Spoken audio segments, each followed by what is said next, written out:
I'd like to call to order a regular meeting of the Watchung Borough Board of Education on June 10th, 2021 at 7 p.m. May we please stand for the Pledge of Allegiance. I pledge allegiance to the flag of the United States of America and to the republic for which it stands, one nation, under God, indivisible, with liberty and justice for all.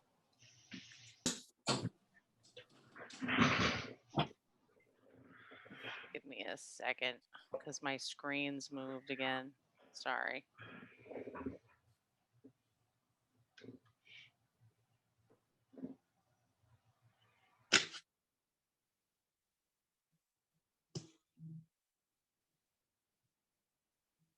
Okay. I apologize. I just had to get my screens back in order.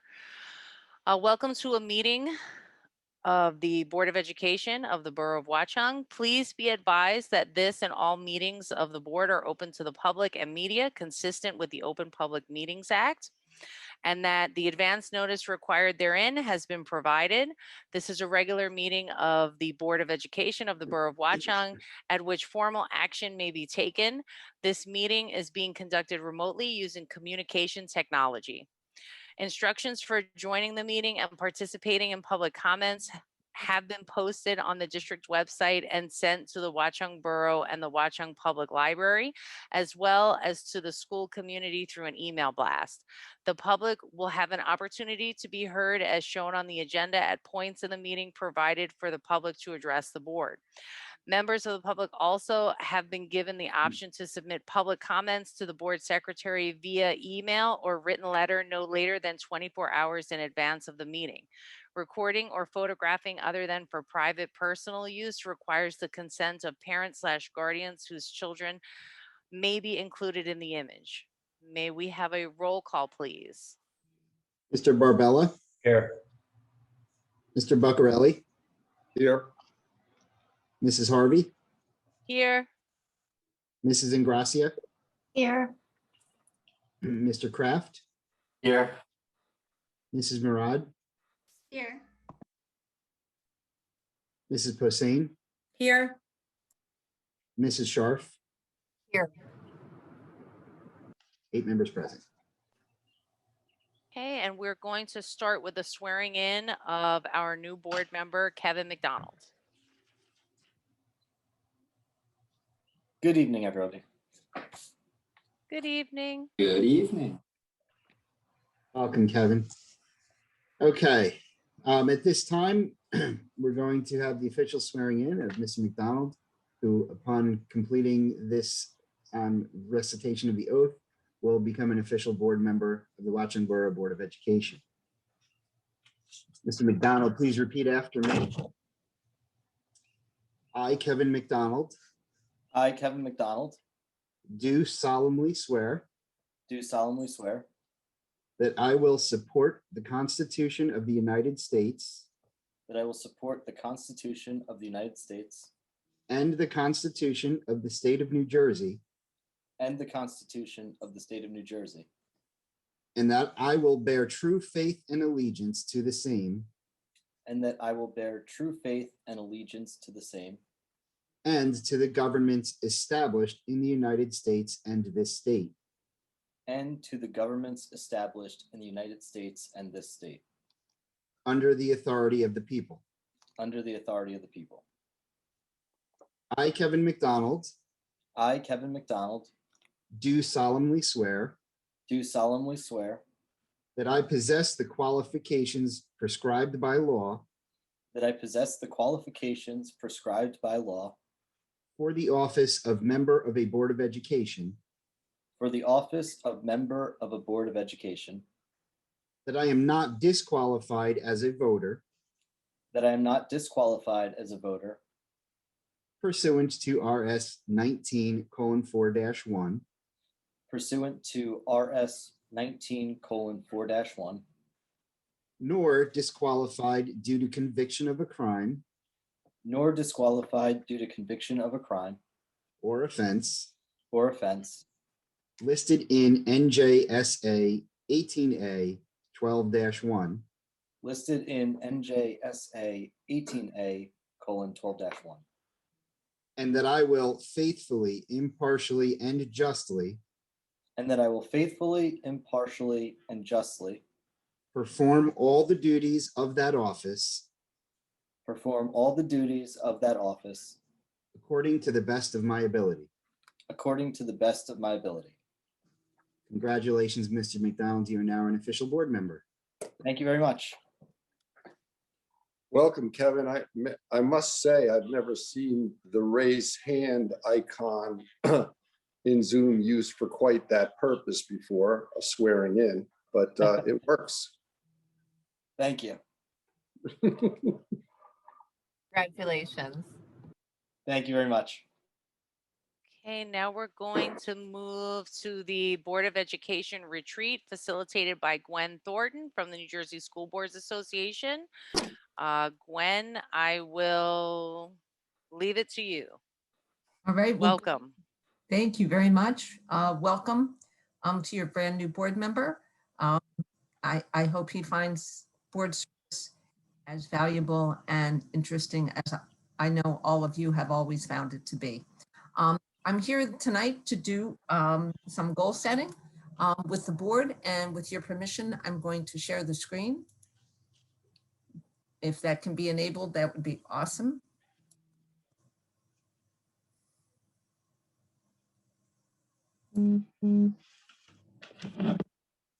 It's saying I'm disabled, Rich. Aaron is working on that. Oh, okay. Sorry, Aaron.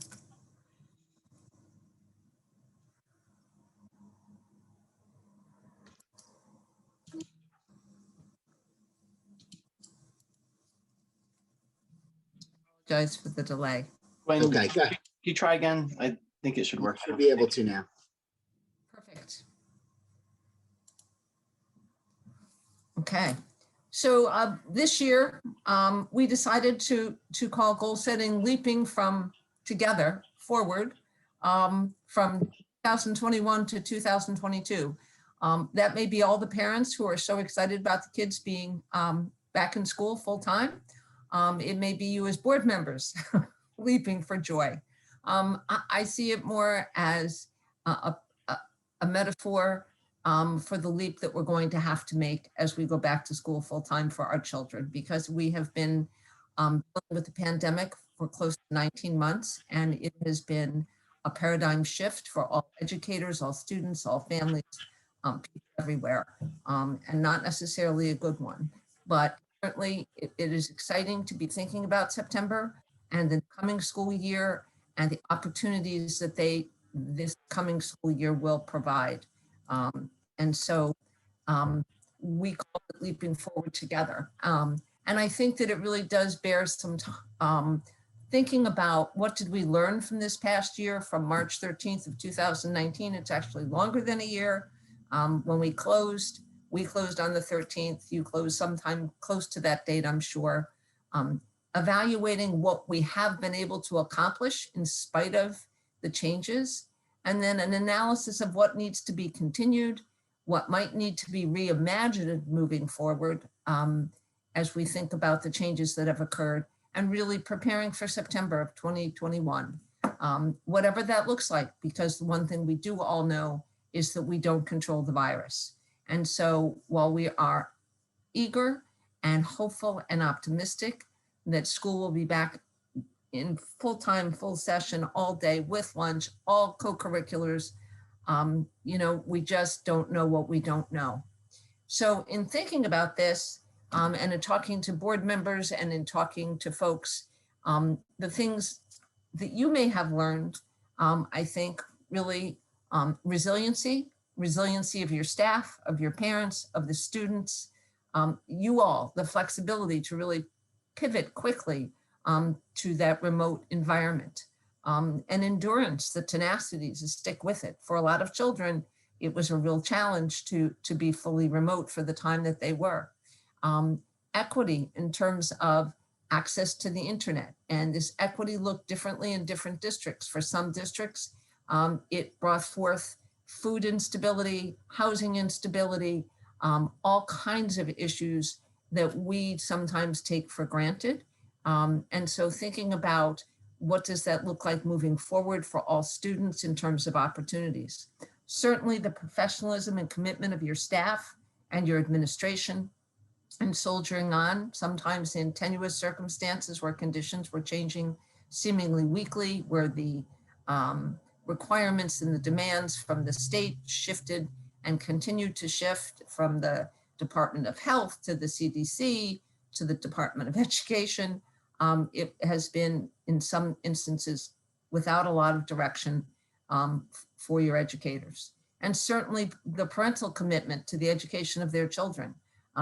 I'm sure you have experienced your board having more parents attend meetings, express themselves, be engaged in what's going on. I think it's been very helpful for a lot of parents to really see what education looks like when they've been able to be home with their children and sit with their children and learn with their children what they're doing and see what it's like, and really see how valuable quality teaching really is. The possibilities, but also the limitations of technology for learning. It has some real upsides, but it also has some challenges. The critical role that relationships play in the educational process. I'm sure as your children have come back and you've seen them, I've just seen, my kids are grown, but I've seen online pictures of high school kids going to their proms, just looking so excited, so happy, so delighted to be with their friends and able to share those relationships and those relationships with their teachers in their classrooms that's so critical to the success. We know that the quality of instruction is the largest sole determinant of student achievement, and certainly having that relationship face-to-face with their teachers is something that can't be replaced. And then of course, we've also learned that there are opportunity gaps that we're going to be having to deal with moving forward. Certainly for students who excelled with remote learning, and there was just an article in the paper today around students who've been on the honor roll for the very first time and who have really been terribly successful without the distraction of other students in the classroom and so forth. But for other students, it's been exactly the opposite. And then there's that whole paradigm of kids that shift right through the middle, between excelling and really losing focus. So why set goals and why talk about what we've learned this year? Because we need to leverage what we've learned to really make good use of that. And having well-defined goals will help you in terms of equitable policy development. I know that that was a focus of the board last year, that you were making decisions through an equity lens, and certainly looking at what policies may need to be changed, if any, this coming school year as we move away from remote instruction. Again, it'll give you that opportunity. Moving closer to the achievement of the district vision and mission. Establishing identified priorities for your communities, for your parents, your stakeholders, to know what is important to the district, what are you working on as a board, and inviting them to come along and support that. Planning for implementation of academic programs and professional development for your staff. That was a real need in a lot of districts when we went to remote instruction.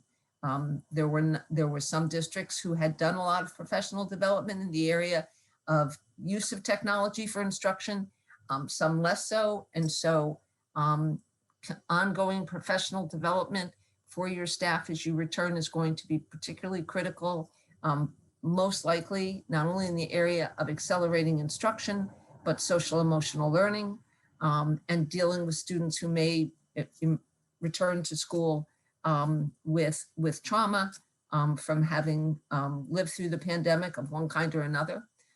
They also provide for periodic evaluation, recalibrating and adjusted if necessary.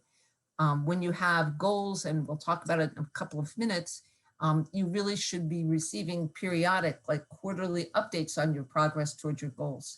Sometimes things happen, and the pandemic was one of them, where your goals for the 2019-20 school year changed on a dime. In a couple of days, we went from fully in person to fully remote, and your goals for that year probably did not receive as much attention obviously because of the pandemic. They provide a vehicle for effective communication and collaboration among board members, your administration, your staff, your students, and your community. And again, they provide that focus. Here's what we're working on. Here's what we have set as a priority for our district. They provide the objective means for your chief school administrator's evaluation and demonstrate accountability to the community on behalf of that. But bottom line, if you don't know where you're going, you're liable to end up someplace else. From my all-time favorite, who I used to watch as a child in Yankee Stadium when we go into the city, Yogi Berra. And it's really true. If you don't plan on where you want to be, you don't know where you're going to end up. So making sure that you've planned effectively is a critically important piece. Defining clear goals for student achievement, classroom instruction is a hallmark of an effective board because, again, we know that having those goals for student achievement and classroom instruction are critical to success. Having a vision of high expectation and beliefs and values about what's possible for all students, and not accepting excuses that English isn't their first language or some other impediment that all students can learn, and we have to take them from where they are so that they can reach their full potential. Using data, both qualitative and quantitative data to help drive your decisions. Using it as a tool to inform continuous improvement, not to punish, not to rate, not to rank, but to inform so that you can make the very best decisions. You know, think of it, it is not a hammer to be used, but it is information that can be used to improve what transpires within your school district. Identifying specific student learning needs through the analysis of data by your staff and your teachers, and regularly looking at that data. This year, we have less qualitative data than we've had in past years. As you know, the New Jersey Student Learning Standard assessments were not given in 2019-20, nor in this current school year 2021. But we do have assessments that are district specific so that there is data available to look at learning. It's been submitted to the Department of Ed at their request from every district. So we do have some data, but in truth, even at the high school level, fewer students took ACTs and SATs because so many colleges waived those as a requirement for admission in September of 2021. So there is less qualitative data than we've had in the, quantitative data than we've had in the past. So it becomes part of a full board cycle, and especially for some of your newer board members who haven't perhaps been on the board for a full year. This is really the beginning of a new board year for all of you because it precedes the beginning of school. By setting goals now, it gives your administration the summer months when, typically speaking, life is quieter in school districts, to be able to develop action plans to achieve those goals. And then the board in its role monitors progress. And we would say quarterly, November, January, and March, so that you have some sense of what has gone on, what has been achieved, what is still outstanding. And it also gives you then that opportunity, if you need to, at some point, as we did in March of 2019, to really recalibrate everything when that change happened.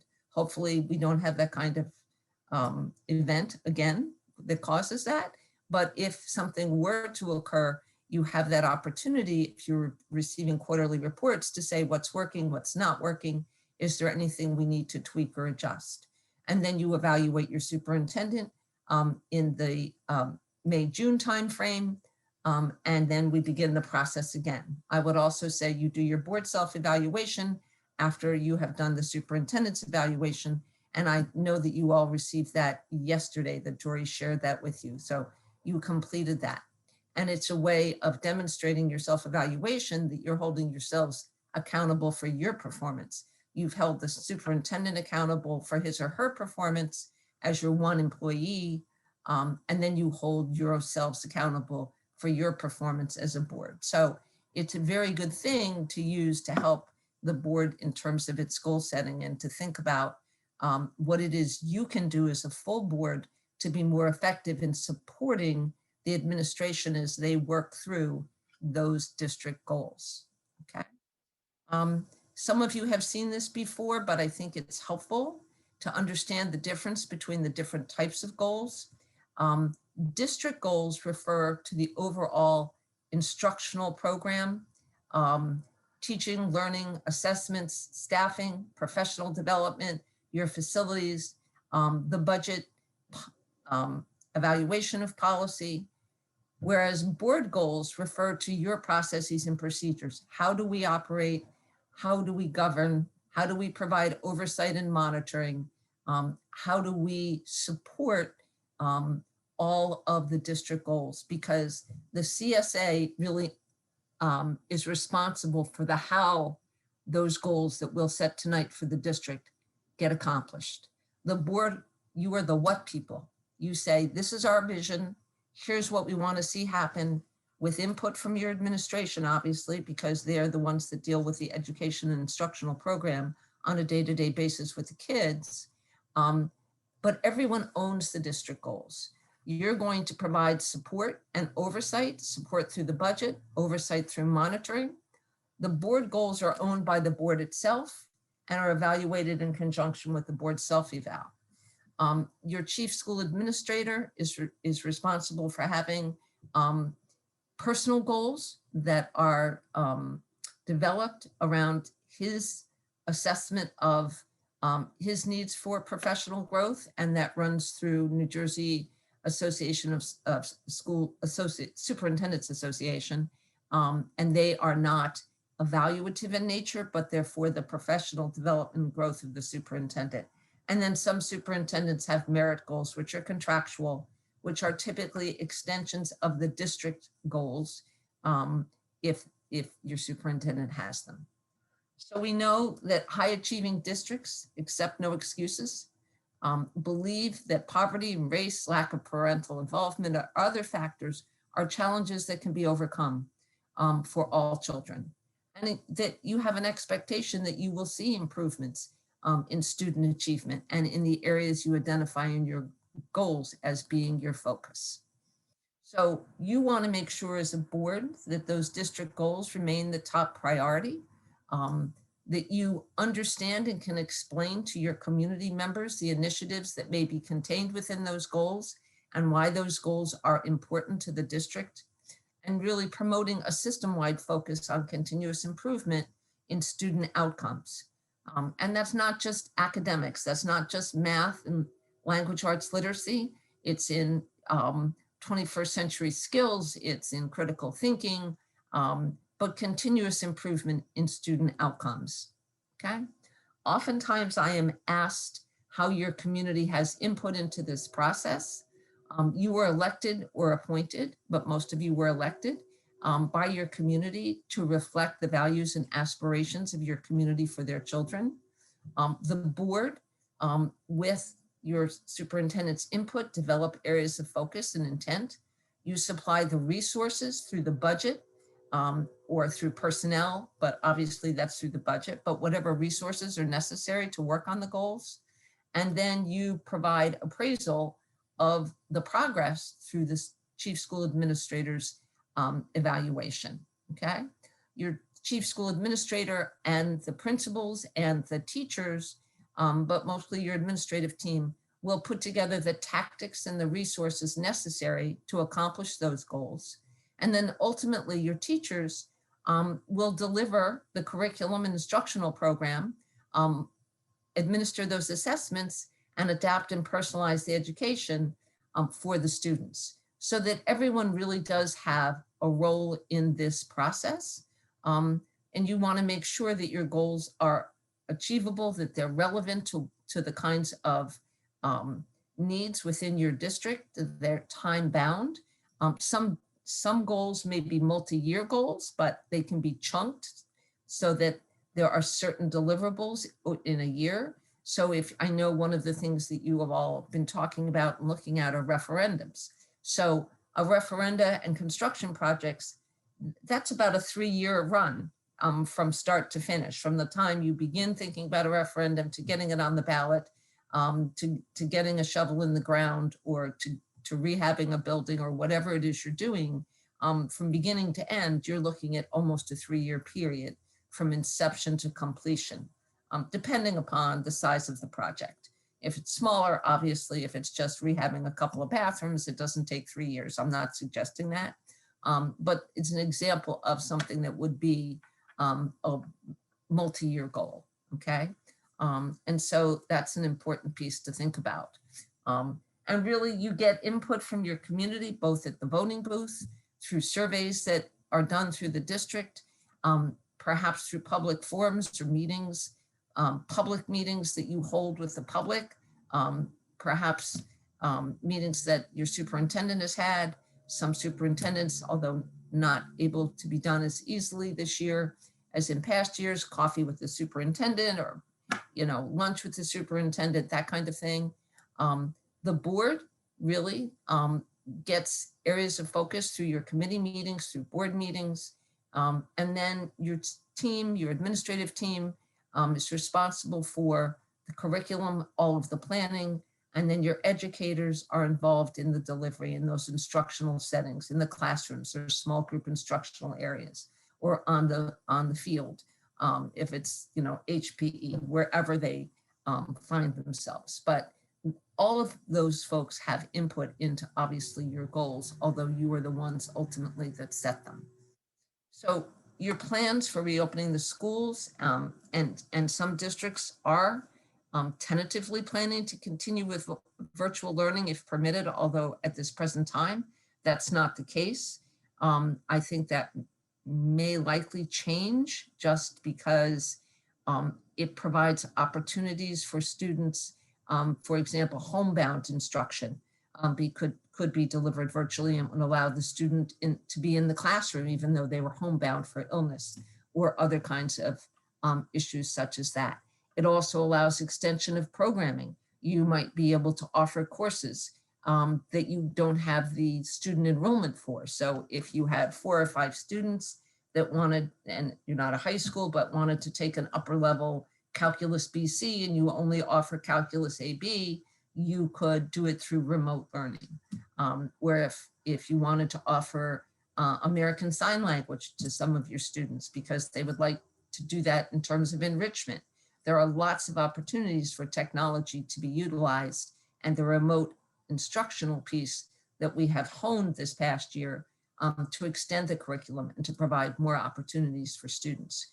So I think right now the whole notion is it's not going to be permitted because they want schools back full time, and I understand that, but at the same time, there are opportunities.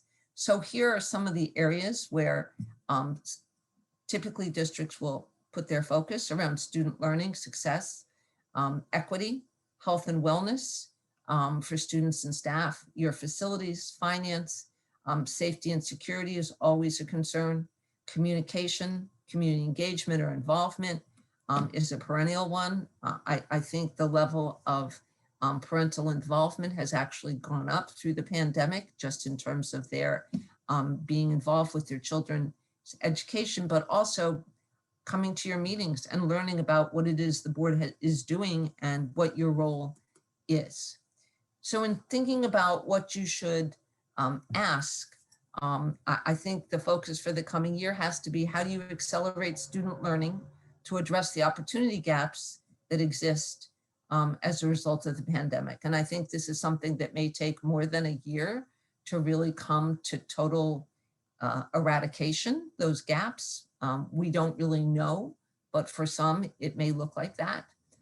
Thinking about how your program is meeting the learning needs and supporting the social emotional needs of students as they return, and how you are going to prepare to address mental health issues of students and staff as they return full time, because that is something that we are beginning to see emerge as a trend, unfortunately. What does your data, even though it is locally generated, perhaps and not standardized, show as an area for improvement or focus? And then what inputs suggest a needed improvement in overall student success, perhaps beyond the classroom? And then looking at your financial resources and budget to align and support all of your plans and your priorities. So those are the kinds of questions to be thinking about. And then also those 21st century skills that are going to be critical to student success that you may not think of when you think of student achievement for some folks, but ensuring that they're critical thinkers, that they're able to really analyze and think thoroughly through issues and problems, to be collaborative, to be able to work as a team. Those are the kinds of things that employers are looking for, people who are both collaborative and critical thinkers who can work and get along with other folks. Those digital literacy. Certainly we've come more than a mile on digital literacy in the last year and a half with our students, but ensuring that they're civically responsible, that they're culturally responsive with the love of learning.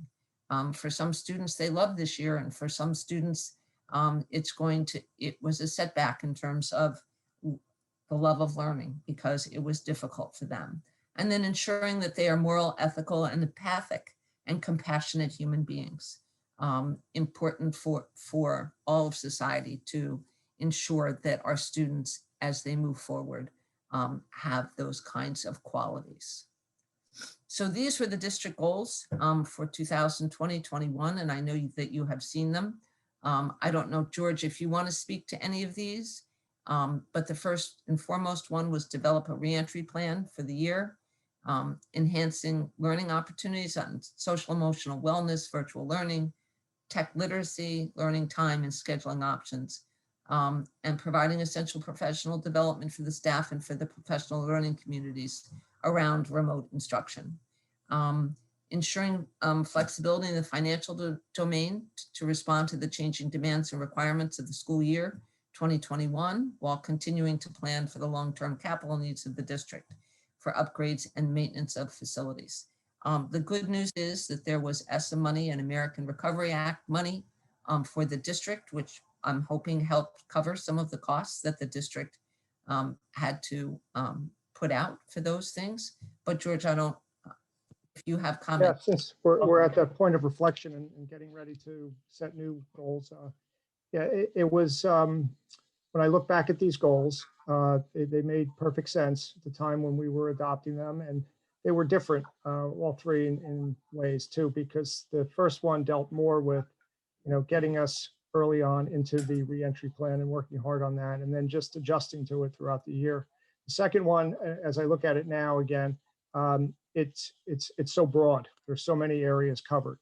I wonder whether we should have been more focused on tailoring it to make it more, I guess when you look at the SMART goals, whether that should be something to consider, whether the breadth of a goal is too ambitious. I think we did a great job with it, but just thoughts on crafting the goal language. And then the last one, we worked so closely on this with all the planning we've done with the operations committee and the board and the discussions we've had, as you mentioned, about planning for a potential referendum. So, and I would add though, in terms of the SMART piece to the goals, oftentimes that finds expression not so much in the language of the goal, but rather in the action plans that are developed, because that's where you will find the specific activities, the resources needed, and then the timeline for that. So oftentimes, when people talk about SMART goals being specific, measurable, achievable, relevant, time-bound, that's important, but sometimes it's not embodied in the actual goal statement, but it finds expression in the action plans that the administration develops. But I would agree that goal 2 was huge. Right. But you have, No, I agree with that about the action plans and the SMART goal. I'm just talking about looking at through the framework of developing those action plans and looking at a goal that broad. It probably could have been carved up into a few different goals, is all I was suggesting. okay, and it could probably be 3 or 4 goals all on its own. Number 2, I would absolutely agree. So I would ask all of you, the board members, what's in progress, and George, and what needs additional focus, or what do you have in mind for goals for 2021-22? You're muted. On mute. I shared some of those with everyone. And let me just, You want me to stop sharing so you can put them up? no, because I'm just going to take a look at what I had shared. It's basically 4 areas that I think are timely and relevant, not only for the district, but also on a national level. And it's areas that everyone's looking at. The first one is an instructional area, and I've crafted this one based on input from the board and after listening carefully throughout the meetings over the last 15 to 18 months about areas of focus. And also it's aligned with, the vision, the instructional vision we have for the district. And very similar to Gwen, what you were talking about in terms of developing 21st century thinkers. So it's worded this way: support innovative instruction, design thinking, and problem solving through enhanced STEM or STEAM related opportunities and scheduling options. The second one, it has more of a focus on student wellness. And it reads enhanced student wellness and social emotional learning with a focus on a growth mindset.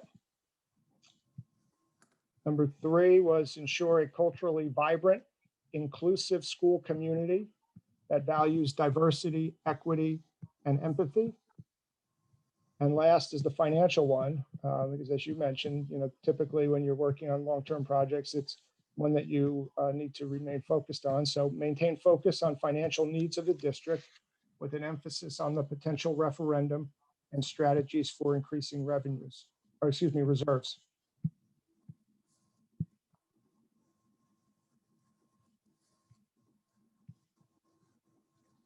Board thoughts, comments?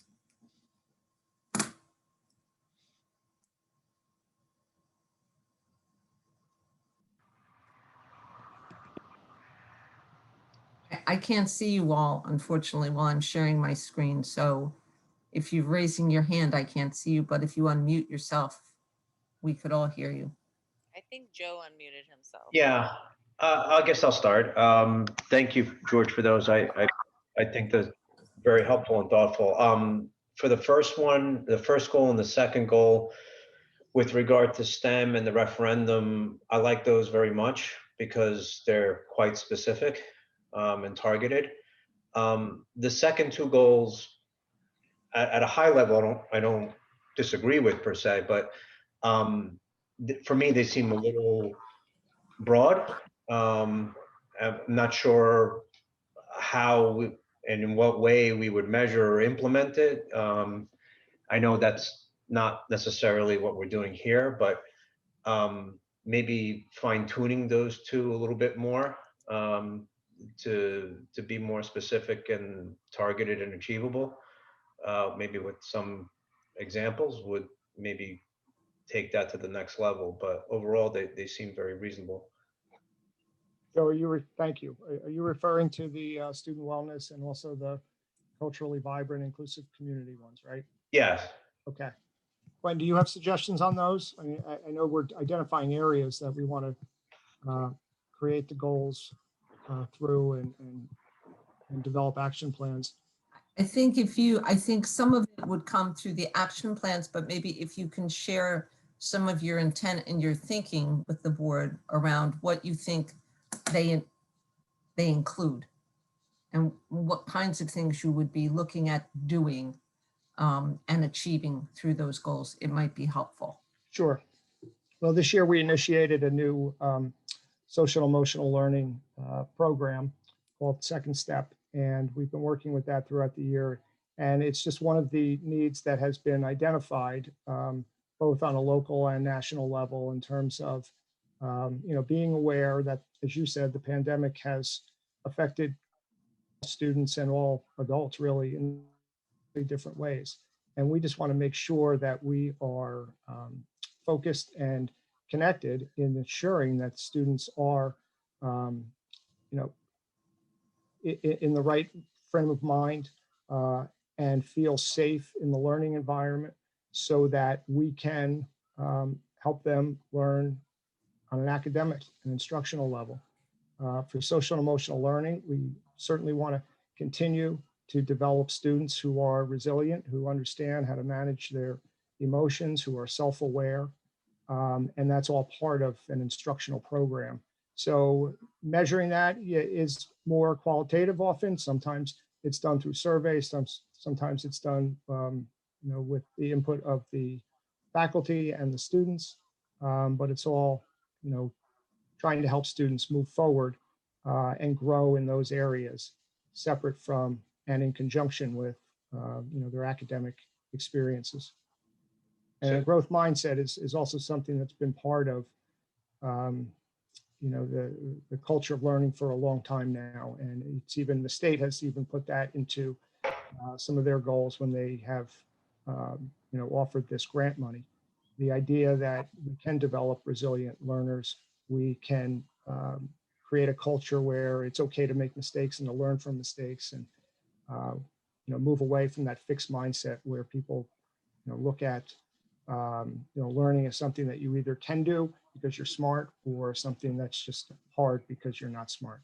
And we want to move away from that and ensure that this culture supports all students, in learning and in growth So, mindset. so George, are you saying that would largely be, thanks for that, first of all, but so are you saying that would largely be achieved through curriculum and the differentiated teaching programs? Yes, it absolutely, that is a primary way of doing it. And I think that both of those support the academic achievement of students by providing those kinds of supports for kids, and really focusing on the ability to make mistakes. If I get one wrong and I don't get an A, oh my God, my life's over, kind of thing, as opposed to having the sense that you can take a risk in learning and make a mistake, and it's okay. And it goes to the ability to innovate. People who are innovators are generally people willing to take those kinds of risks, and are resilient enough that if they fail, which we all do at times, at lots of things, they're resilient enough to bounce back and find an alternate solution. And it doesn't dissipate into some kind of poor behavior or dysregulation of behavior of students, when that happens. And so I think they're both supportive of the academic achievement by providing those kinds of supports that kids are going to need moving forward. But that's just my 2 cents. And That's fair. Yeah, it that complements it's, and supports the instructional program, the academic program. Eh, It's done through lessons in class. It's done through athletics. It's done through clubs and activities. It's done in all kinds of ways. It's similar to what Gwen was saying about trying to develop students and young adults who can work well together and collaborate, who are self-aware and understand their role in a group process. But it also definitely addresses the part about being resilient, being creative, and being able to navigate the challenges of a world that changes constantly. And George, along those lines, and to something that Gwen mentioned earlier, I mean, one of the big challenges I would assume, with especially the smaller children, are the emotional needs, given the change, the fear, the uncertainty because of what happened during COVID. Have you have any thoughts on how you may address some of that? So as Gwen mentioned, some kids may have actually benefited in some way, being at home with parents where they were never in the past. Others may have unfortunately had a very challenging time because of either technology or personal issues at home. So what about the sort of, especially coming into the new year, Sure. some of the emotional needs? And student anxiety is not anything new. It's just been, a light has been shined on it during the pandemic, but over the last 10 years, we've seen this at all different grade levels, and it's been addressed through counseling, through different strategies. Probably most recently in the last 3 or 4 or 5 years is through mindfulness, through wellness spaces and rooms where students can decompress, where they can have an opportunity to clear their minds, to work with a counselor, to talk with somebody. So yeah, and we've talked about this too in terms of the referendum and what kind of space we want to create in connection with the Learning Commons.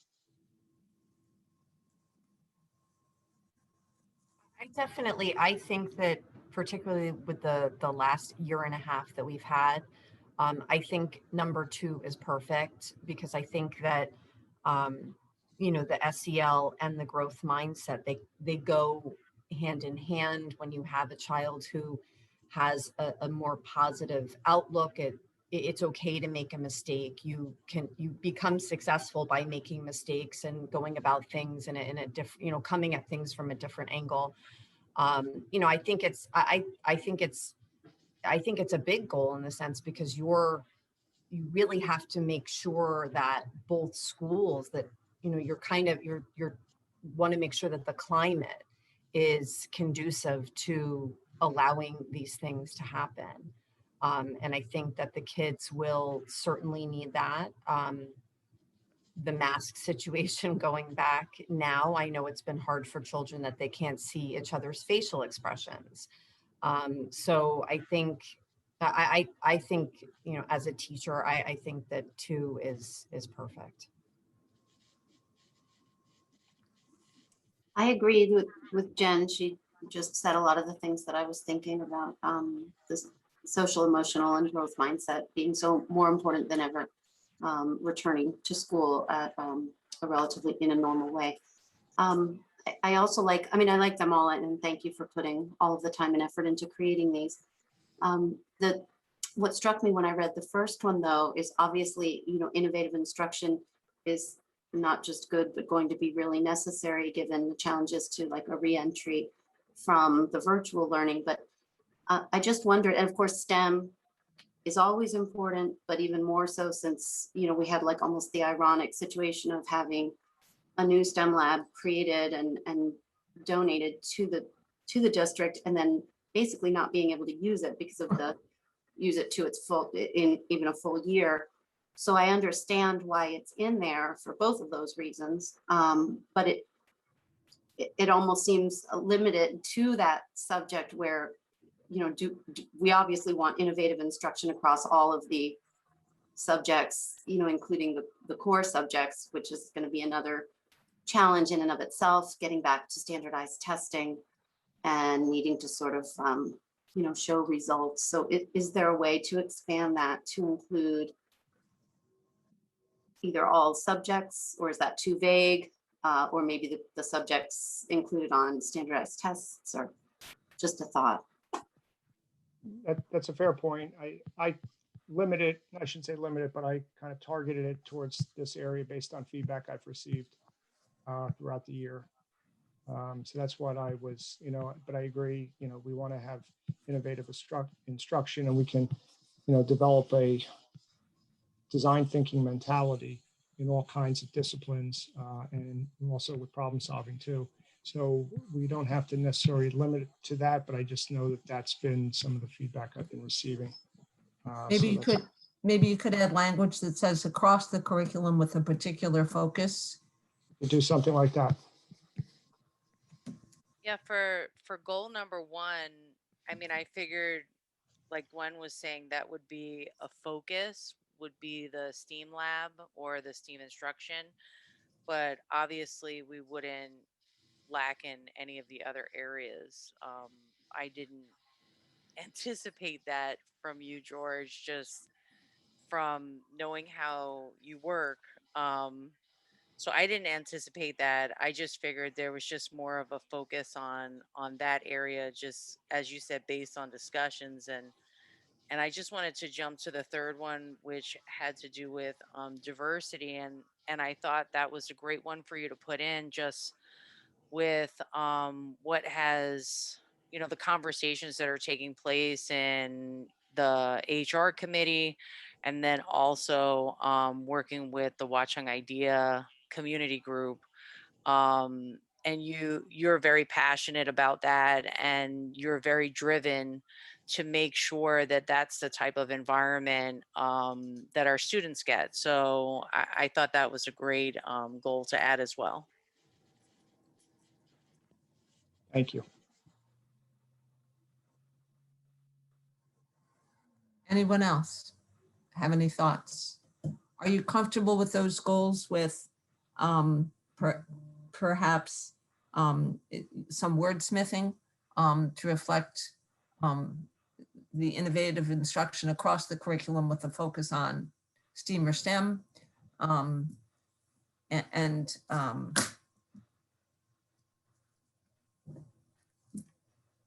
I'm asking the board members. Yes, I'm good with that. I am. Jessica, does that address your concern? Yeah, Okay. Anyone else? So, Gwen, I'm sorry. I wanted to just say too, I like George, how you made them more specific to, as opposed to that last year, like you said, with goal number 2, that was a lot to have in one. So I like how you broke it down a little bit better this year. that's why I think every Thank you. administrator needs a long vacation. Because their goals all look like that, trying to get it all done to make it successful for the kids. So if you send those to me, George, or I will put them into the goals memo once you wordsmith them so that the board will have them back, if that's okay with the board. Sure.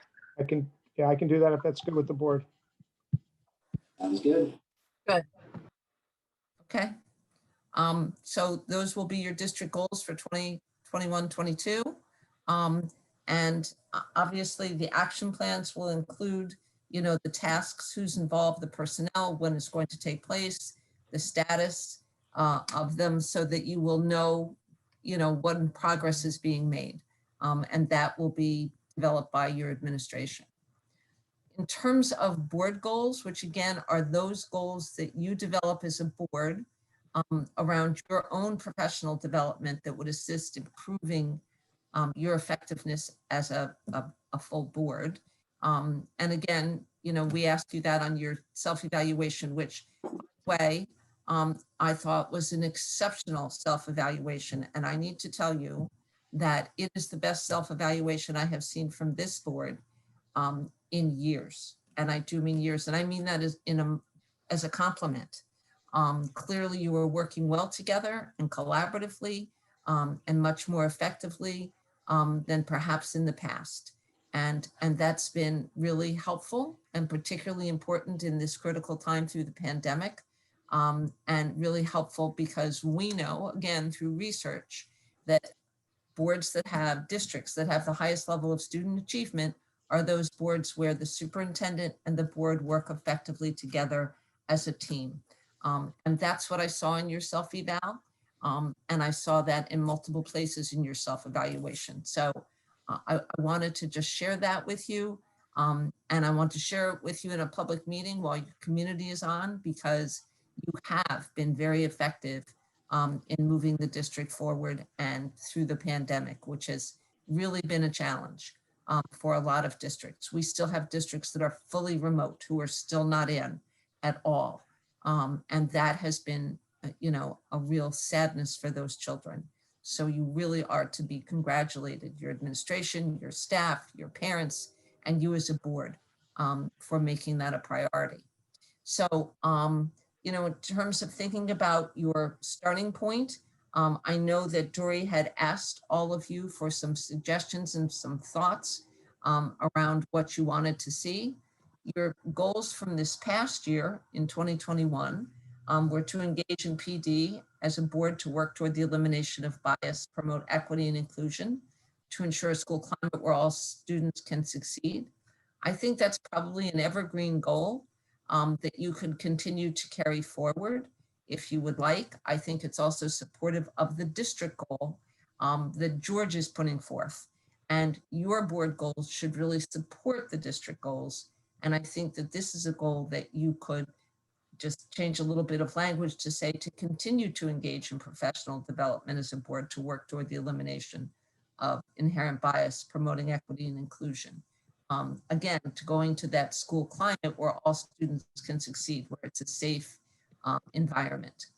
The second one was develop a plan to permit a return to in-person group settings for the development of a new strategic plan for the district. Your strategic plan actually runs through 2025, Dory? 23. I think it 2023. expired. Yeah. So The you have 23rd. you have one more year before you would really need to develop a new strategic plan. So in culling from what you all submitted, Dory suggested continuing, and I agreed with her, to engage in the PD, that first goal.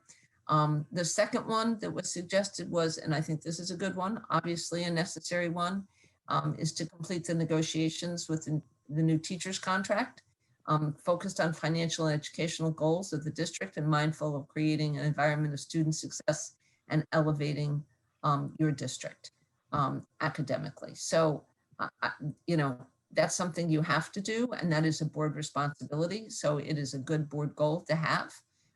And hopefully you can come to a successful completion of that negotiation during the school year. And the last one was, and it came out in your self-eval, really developing a collaborative shared vision as a board to support innovation and educational excellence.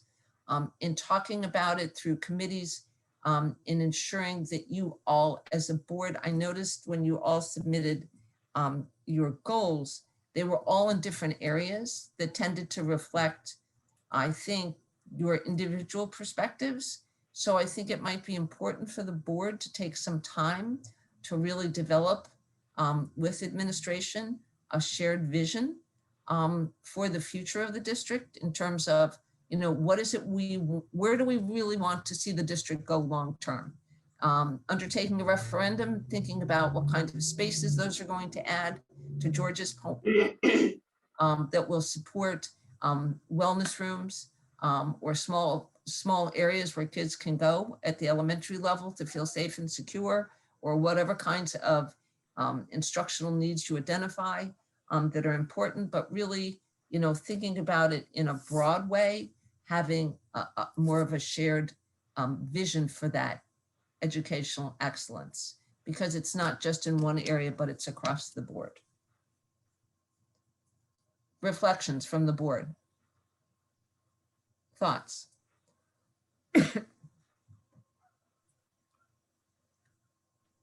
Are you really this quiet at meetings? I was just gonna say I really appreciated the input from the board members on the goals, and it really. Can you hear me now? Sorry. It really made me see kind of like where board members were thinking about certain things and what they thought was very important. And I have to emphasize what Gwen said as we were talking about it.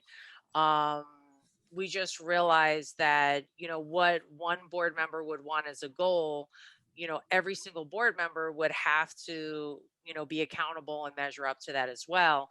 And that wasn't, you know, even though all of them were great, it was more along the lines of what do we want to do together. And I think that we've never necessarily given each other the opportunity to do that, maybe even under board business, or like just going around through committees to make this, you know, a committee agenda item.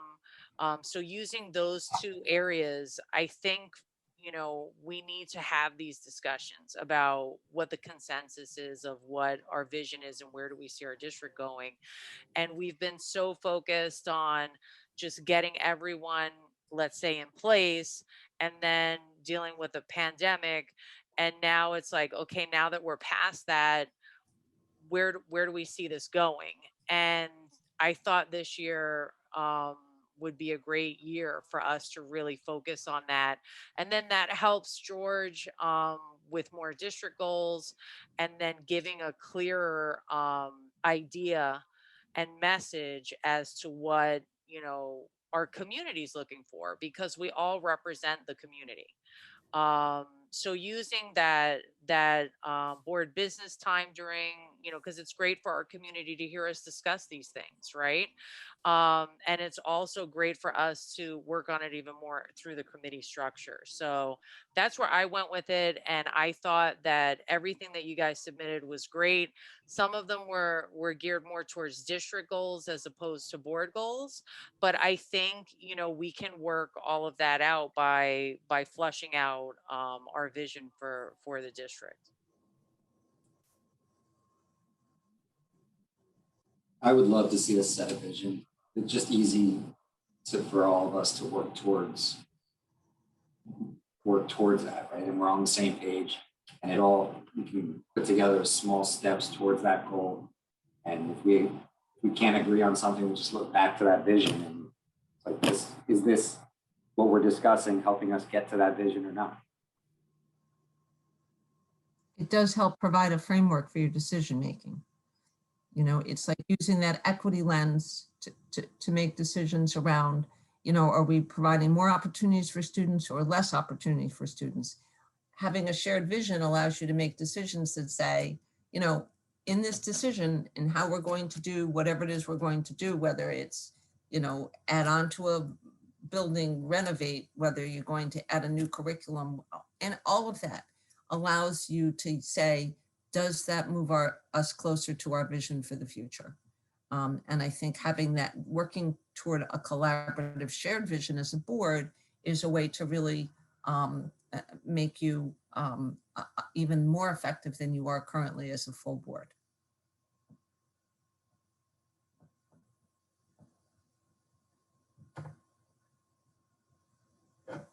Everyone's so quiet. Hey, maybe they're great goals and we should move on. Like I'm just saying. Anyone have any further comments or thoughts? Maybe everybody agrees that they're good.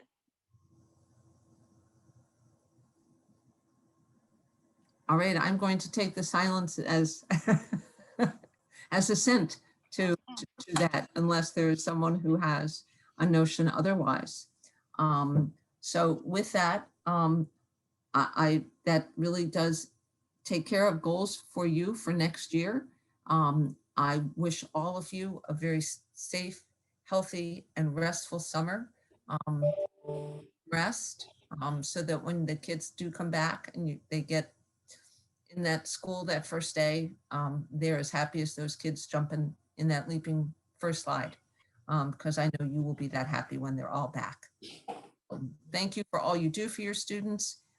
You're always free, especially for your new board member who's on here listening, who doesn't really know who I am. I'm with New Jersey School Boards, and I am your field rep. And if you have questions, concerns, you're always welcome to call me or email me. My contact information is on our website. All of the board members know how to get a hold of me. And certainly, I hope you enjoy your board service. And thank you for agreeing to serve your community. It's important.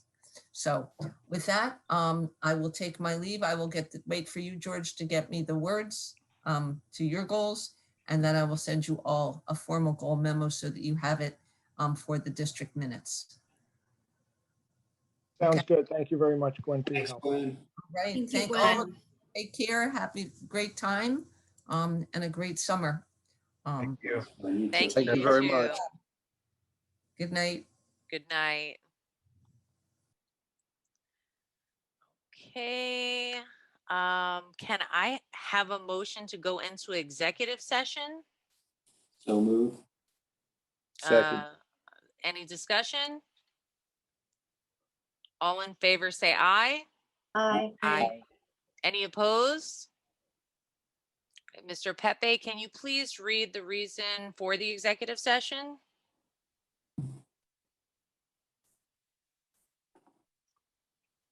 Whereas the Open Public Meetings Act, NJSA 10:4-11, permits the Board of Education to meet in closed session to discuss certain matters. Now, therefore, be it resolved, the Board of Education adjourns to closed session to discuss a matter rendered confidential by federal or state law, student matters. Further resolved, the minutes of this closed session will be made public when the need for confidentiality no longer exists. This closed session will be followed by an open session where action will be taken.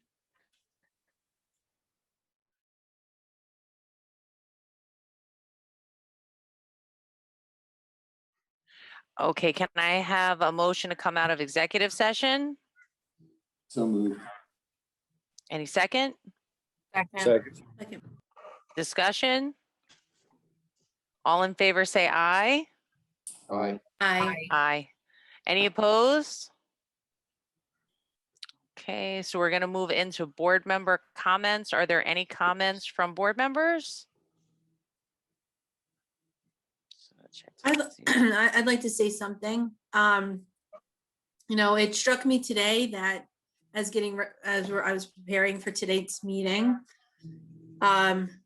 these meetings are always about what can be improved, what piece of equipment needs to be fixed, those sorts of things. So what I wanted to share was 3 things that I think are working. And the first, I'd like to recognize an anonymous family who donated pizza to our schools. In a time that kids needed a lot of uplifting and reminders about how to have fun and how to be kids. This family's gesture really demonstrated that parents in this community recognize that. So I wanted to thank publicly that family. Today, I was also thankful to be part of an anniversary celebration of the Bayberry Playground. And we all know how important, again, it is for kids to have a space to run around and to have fun. And when I saw the kids come out to the playground, they all walked with their teachers. And then when the teacher said, go ahead and play, they ran and they screamed as they ran to the playground. And so I'd like to thank the Bisignano family yet again for that reminder that as a community, we can add to those kids' lives. And the third thing I think is going right, and this is something a little that I have a personal attachment to, is as we look towards graduation next week for the Valley View students. And I think as families prepare to send their kids off to high school, you think back to the years that they've spent at Bayberry and Valley View, and you're reminded about how time goes very fast. And so I'd like to publicly recognize the families that are preparing for that and the students, the class of 2021, and wish them well as they head on and to the high school and represent how Watchung acts, the values that we hold, and really represent the best of what Watchung is. Thank you. Thank you, Well Michelle. said. Yeah. If I can just add to Michelle's points, I was also there today at Bayberry, and it was a wonderful event. Sun was shining, the kids were out. It actually almost felt normal again, post-COVID. Yes, masks were enforced. I don't want to worry anybody with the compliance, but it really was just wonderful to see the kids running around. Again, what really was an empty lot of nothing, now transformed into this beautiful playground. And it was just wonderful. It was just such a nice day, a nice event. And again, very thankful to the generosity of the Visignanos for what they did for the community. And it's not just about kids in school while they're playing on the playgrounds. It's bigger than that. And I think that's a point that was made today. It's also for kids that join on the weekends or time off or with their families. It's sort of really, I just found it to be incredibly beneficial for the kids and the community. So I thought it was wonderful. So I just wanted to reiterate that. And thanks for the comments, Michelle, for for being there as well, and Dory and Mayor Bala and everyone else. I'd also like to thank the board members and the community members that worked to make that sign a much more impactful statement with the beautiful boulder from the quarry, with the landscaping and with the bench. I think it all looks really beautiful.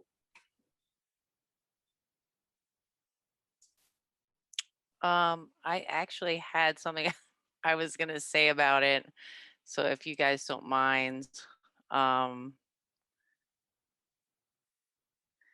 that I definitely thought it was a beautiful dedication. It was intimate, and I think that was great. And I really wanted to thank Superintendent Alexis and Rich Pepe and Connie Henkowski for organizing the event. I wanted to thank WEF for the donation of the plaque, and Mayor Keith Bala and Jim D'Amato for the orchestration and delivery of the boulder donation from Weldon Quarry. The donations of the flowers from Gray's Florist, Dave Walker, and the Watchung grounds crew that assisted in decorating the whole area. The photographer, teachers, Principal Fickner, and the students for being there, and also creating the photograph that was presented to the Bisignano family. And then finally, I wanted to thank, the board members who also provided additional donations. I hope I mentioned everybody, but if I didn't, I apologize.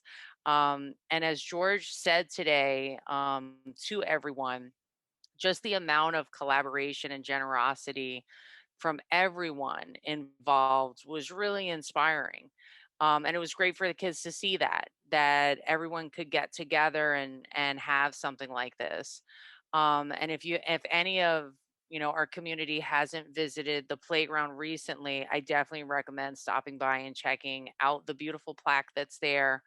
And then again, thank you to the Bisignano family for their generosity and continued generosity with our public schools. And then I also wanted to say that I think we all know that this year has been a pretty tough year for schools, communities, and especially the kids, to say the least. And I wanted to thank the board members, administration, staff, teachers, custodians, families, parent groups, and most importantly, the students for your patience and resilience throughout the school year. I hope we never have to go through another year like this again. But I was really overwhelmed by everyone's patience and generosity, and pretty much collaboration during this unprecedented year. And I'd like to congratulate the eighth grade graduating class. And as we look towards summer break, not spring break, thank God, summer break, I wish everyone a restful summer, and I look forward to a better 21-22 school year. Are there any other comments? All right. So we're going to go then into the superintendent remarks. Okay, thank you. Good evening, everyone. I'll echo the comments from the board members, and I think, Dory, I think you captured it all.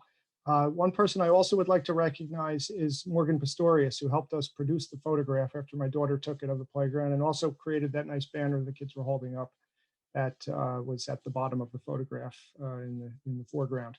It really was a nice event, and yes, I agree. That kind of philanthropy does inspire more generosity and makes our community, not just our school community, but our entire Watchung community, stronger and better. So again, thank you to Mr. Bisignano and his wonderful family. And I want to move into another special commemoration by honoring Mr. Kamtan Sing Song Kam on the eve of his retirement. Some of you know Kam, but I don't think everyone does, but he's been here in America since 1987, and his first job that he ever had when he came to America was as a Valley View custodian, and it's been the only job he's had. And he is such a gracious, and grateful person that we're all going to miss him. So I'm going to read this proclamation that Connie and I put together, and it begins. Whereas Kamtan Singh Songkam was hired on November 1, 1987 as a second shift custodian in Valley View School, and whereas Kamtan Singh Songkam worked behind the scenes for over 34 years, quietly taking care of the building, stripping and waxing the Valley View floors each summer, making the classrooms and hallways shine bright for the students and teachers each September. And whereas Kamtan Singh Songkam raised and lowered the flag thousands of times, picked up the morning paper, and made Valley View School ready for staff and students each morning, rain or shine. And whereas Kamtan Singh Songkam was instrumental in making sure classroom doors were opened in the morning, lights were working, and the building was safely operating. And whereas Kamtan Singh Songkam always made sure the nurse's office was disinfected, the bathrooms were clean, the all-purpose room was ready for lunchtime, and the gym was clean for extracurricular activities. And whereas Kamtan Singh Songkam delivered thousands of boxes of supplies and books to teachers and staff over the years, and whereas Kamtan Singh Songkam showed unlimited patience throughout the winter months when asked to lower the heat because it was too hot, and then an hour later asked to turn up the heat because it was too cold in the offices of Valley View School. And whereas Kamtan Singh Songkam was described over the years as cooperative, willing, conscientious, responsible, enthusiastic, dedicated, diligent, and thorough. And whereas Kamtan Singh Songkam worked collaboratively with the faculty, staff, and administration and served the community with passion and kindness each day for over 34 years. And whereas Kamtan Singh Songkam's skill, energy, positivity, empathy, sense of humor, and selflessness, but most of all, his gracious friendship and enduring gratitude will be sorely missed by everyone in the Watchung Borough School District. Now be it resolved that the Watchung Borough Board of Education and the entire school community extend our deepest gratitude for Kamtan Singh Songkam's dedication, commitment, and service to Valley View School, and wish him continued health and happiness in retirement. Congratulations, Kam. Well deserved. I also want to point out that there's a resolution on the agenda to authorize submission of the safe reopening plan to the New Jersey Department of Education. Now, this is done pursuant to the requirements of the American Rescue Plan grant process. So within 30 days of being allocated the funds, we have to post the plan on the website and submit it to the Department of Education, but we also have to make it available for public comment. So we will welcome, it is on the agenda, and the attachment is on the website, and we welcome any input during public comment for agenda items. Basically, the plan summarizes our current health and safety protocols and notes that it may be revised based on evolving federal, state, and local requirements and guidance as we move forward. On a related topic, I sent a message to the community earlier in the week about the current state guidance governing mask wearing in schools during school hours. That guidance has not changed other than to permit flexibility when students are in conditions of extreme heat. We have been relaxing the requirements for students during field days this week, pursuant to the guidance and in consultation with our local health official. This evening, it looks like that heat wave is breaking, and that's good news also. We are hopeful the guidance from the state, which we have been assured is coming, will allow us to operate in a relatively normal way in September. We'll continue to keep the community well informed. Last, as indicated on the district calendar, next Thursday and Friday are early dismissal days. And I realize after this pandemic year, that language could be misinterpreted. So I just want to clarify that the dismissal times on those 2 days, next Thursday and Friday, will return to 12:30 p.m. at Valley View and 1 p.m. at Bayberry. I want to thank everyone, the board, faculty, staff, students, families, and community members for all the ongoing support during this most unusual school year. I offer my best wishes for a well-deserved summer recess. And with that, I'll turn it over to Ms. Toda for her monthly update.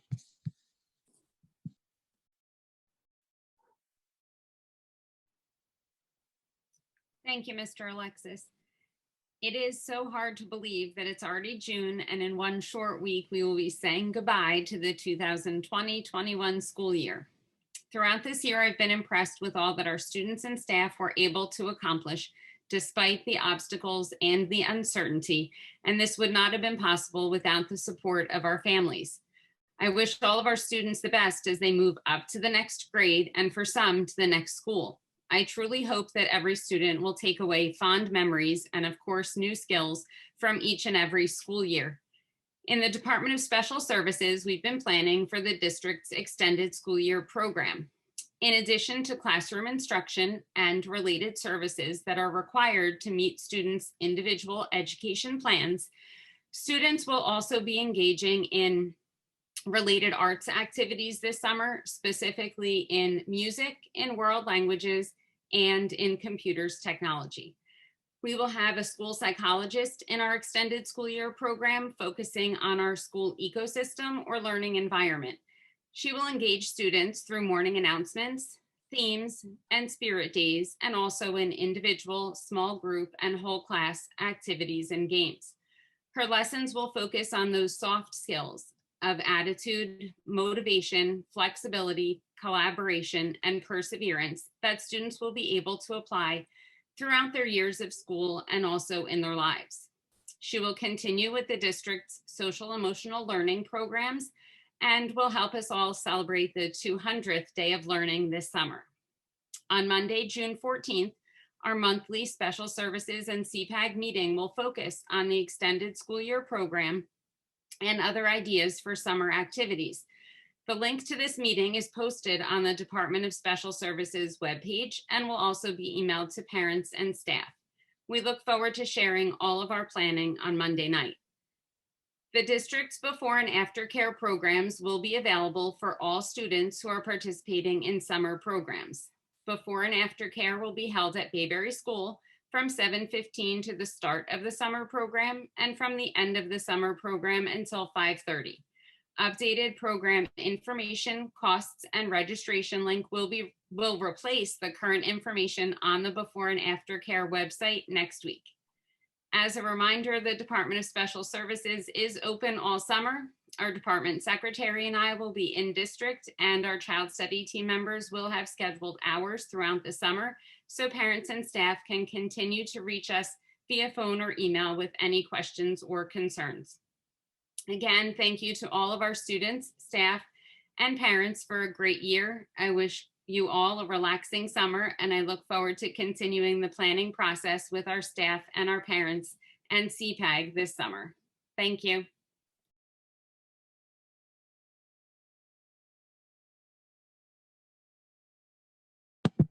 Thanks, Mr. Toda. Mrs. Fickner, do you want to go next? Sure. Good evening, everybody.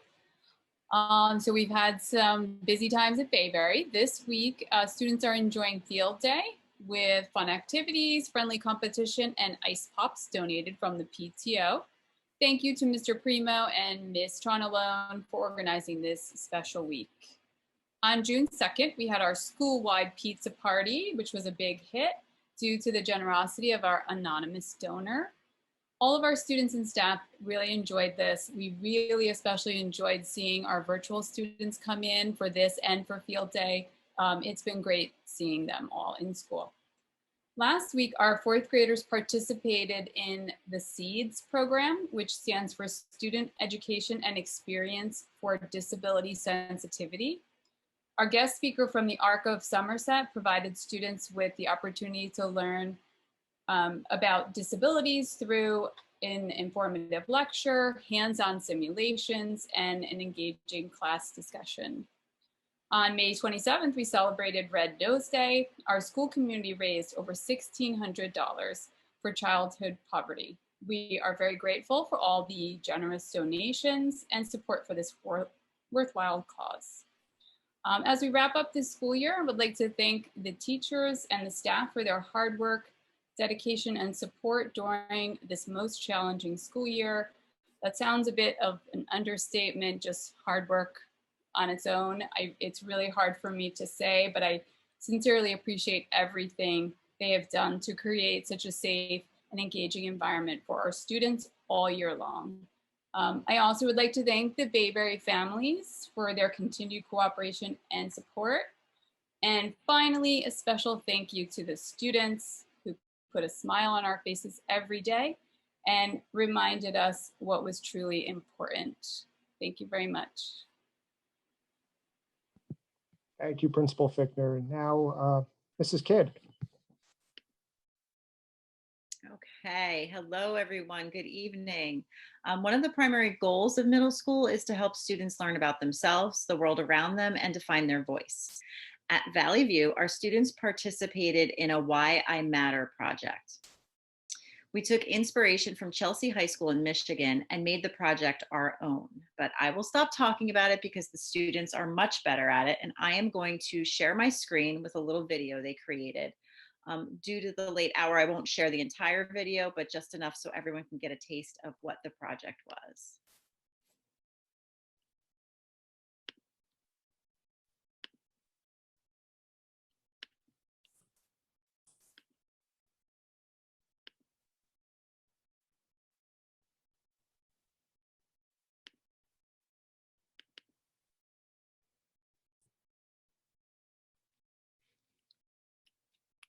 I apologize, it's asking me for passwords. Let's see if it'll work.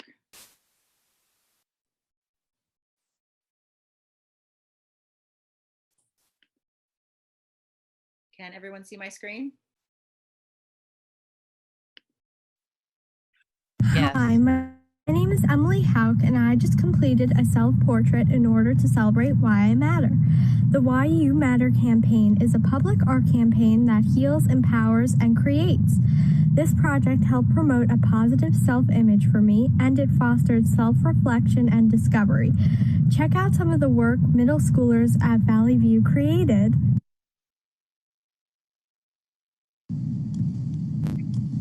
This lesson is inspired by the art form of microcalligraphy. Microcalligraphy draws a design such as a portrait by using only words composed of tiny letters. Students started this project by drawing their self-portrait lightly with pencil on paper. Then they used words to create the contours of their face. The words that were used in this project capture each student's unique response to the question, why do you matter? The Why I Matter statement that resonates with me the most is I matter because I am one in a million. This is because since I was 9.5 years old, maybe 10, I had this pain in my legs and knees whenever I walked up the stairs or tried to run. After visiting a slew of doctors and getting various opinions, it was determined that it was just growing pains and nothing significant. So I went back to school like everything was normal and took the occasional ibuprofen when needed. At around the age of 11, the pain never went away, and so finally, after visiting more doctors, I ended up with my current rheumatologist. After many blood draws and MRIs, I was diagnosed with chronic recurrent multifocal osteomyelitis, a bone disease which affects 1 in a million children. For this reason, the statement that is closest to my heart is I matter because I am 1 in a million.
So as you can see, we have some amazing students at Valley View. I'm trying, let's see if I can escape out of this. Let's see. There we go. Yes, we have some truly amazing students. This was a project that all of our students participated in. As a staff and our social emotional committee felt that it was very important. We're always telling kids why they're important, but that reflection process is so key in their development, especially during the difficult year that we've had. So, I encourage you all, we're going to post the video on the website to take a look. And if you want to come in person, we do have most of the artwork posted in the school, in the hallways. Some of it's taken down to use for the video purposes. Moving on, our SOAR program continues to collect accolades. Emily Hawk was awarded first place in the upcycling category for the 2021 Junior Solar Sprints competition sponsored by Trans Options. Emily created a model solar car out of upcycled materials. Congratulations, Emily. Additionally, 5 SOAR students participated in a challenge to write an entire novel during the month of May. They spent 2 months brainstorming potential settings, characters, and scenes before the students began writing. Together, the students wrote almost 80,000 words in novels with topics ranging from historical fiction to fantasy. All of our after-school clubs did an excellent job of navigating many different hurdles and reinventing ways to engage. With regular meetings related to their content, students were able to connect with each other on interests outside of their academic classes. The young entrepreneurs at Valley View Middle School showcased their goods and services at the Treps Marketplace, which took place outdoors on May 14th. The young professionals, excited and driven, translated their interests into saleable products. They were all successful, managing to have fun and make some money at the same time on a beautiful spring day. We are grateful for the support of the Youth Services Commission to help them in their endeavors. Our student council focused on ways to bring our school community together. They developed a school-wide Google Classroom early in the year called Staying Connected at Valley View, where all students were included and club advisors were invited to promote their school-wide events. This forum helped maintain a sense of community by connecting all of our students, whether in person or virtual. The most recent student council event was an outdoor beach ball bingo. Families enjoyed competing at games of bingo while chatting on the backfield. Our community outreach club ended the year with a final family trivia night and a virtual talent show. The spring food drive was also a big success, bringing in over 400 pounds of donated food. Our club members and advisors celebrated their hard work and accomplishments with an ice cream social. With the help of our dedicated student body and club advisors, I look forward to continuing to develop an even stronger sense of community at Valley View for the 21-22 school year. Today, our students participated in the first ever day of giving. Students were given choice activities around themes of giving back to ourselves, giving back to our schools, giving back to our community, and giving back to the environment. Activities ranged from constructing bee houses and butterfly gardens to creating cards for active military and veterans. It has been a true pleasure to students laughing and playing during our grade level field days. Our final one is scheduled for tomorrow. Even the heat could not ruin our fun. I extend gratitude on behalf of the students and the staff for the anonymous donation of pizza and the 8th grade parent committee's contribution to ice cream for the 8th grade field day. Also scheduled for tomorrow, we have our 6th grade Valley View students participating in a virtual tour of the Amazon Fulfillment Center, where they will learn about how computer science and state-of-the-art engineering are used to fulfill Amazon orders. The tour connects to topics they learned about during their STEM. We are looking forward to wrapping up the school year with yearbook signing events and, of course, our 8th grade commencement ceremony. As we move into the summer, I would like to extend my gratitude to the Board of Education, the Valley View staff, the Valley View parents, students, and our community members who have supported us throughout this year. I wish everyone a healthy and rejuvenating summer. And I think, Mr. Alexis, did you want me to speak about the Valley View math progression at this time? Yes, that would be terrific. Thank you. Okay. I'm going to see if I can share my screen again so everyone can see it.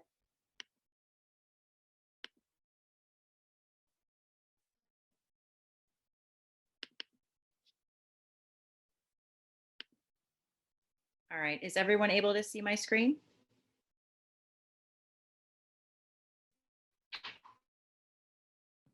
Yes. Yes, we are.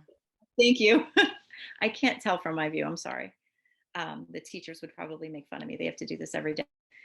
So what I want to do is at Valley View, what we gathered a math committee of teachers together, and with parent input, with input from the curriculum committee, and of course the staff, we really wanted to look at our math offerings. And this was something that the discussion began pre-COVID, but we knew it was important to continue this discussion. So the first thing I'm going to show you is our current math progression. And what you'll see is that the courses are basically the same for every student. So that means they're using the same curriculum and the same materials until you get to 8th grade. So the current progression is you take 5th grade math, then you take 6th grade math, then you take 7th grade math. And then some students, based on grades and teacher recommendation, we moved into either 8th grade math or Algebra 1. The feedback that I've gotten from all constituents was that sometimes students who maybe were excelling in math had some gaps. They moved to the Algebra 1. And the teachers were doing a lot of differentiating within those classes to help the students who were having more success with math and had stronger math skills, or the students who needed more reinforcement. What we want to do is we wanted to firm up these opportunities and create more flex in our current math courses. So what we're proposing beginning in September is the following. All students would begin in 5th grade math as they do now after 4th grade. After the 3rd marking period, we would evaluate students based on several factors to see if we thought 6th grade math or 6th grade accelerated math was a better fit. From that point on, you can see the progression that we've also added a 7th grade accelerated math. And those can lead also to 8th grade math and Algebra 1. The difference is because of the Excel classes, we're able to include more topics that have to do math or go deeper on certain topics that are part of the current curriculum in order to cover more of the pre-algebraic skills to prepare students for algebra by 8th grade. So you'll see the dashed lines represent where fewer students would be probably landing, and this is just our prediction. And the solid lines just show flexibility within the courses. What we wanted to do is make sure, again, that we built in that flexibility and that students were not stuck in one track throughout their math career. And we have it ending in geometry, but there will always be those rare occasions where eventually we can offer Algebra 2 to some kids. And that's just a future plan, would not be for next year. And this is the criteria that we've discussed at both the with the curriculum committee and also with the math teachers. Again, the input has been from all constituents. For 5th grade placement into 6th grade accelerated mathematics, the prerequisites would be a student must maintain an A- average, which is a 90, or higher for the year. 3 of the 4 marking period grades must be an A- or higher, and 1 of the 4 marking period grades cannot be lower than a B, which is an 83 on our grade scale. That's a ready diagnostic assessment into this year. And of course, the teacher recommendation. Teacher recommendation would be based on mathematical skills, observations of study habits, that nature. 6th grade placement into 7th grade accelerated mathematics. Again, types of things. We would want successful completion of mathematics. That would be a cumulative average of that 83 or higher.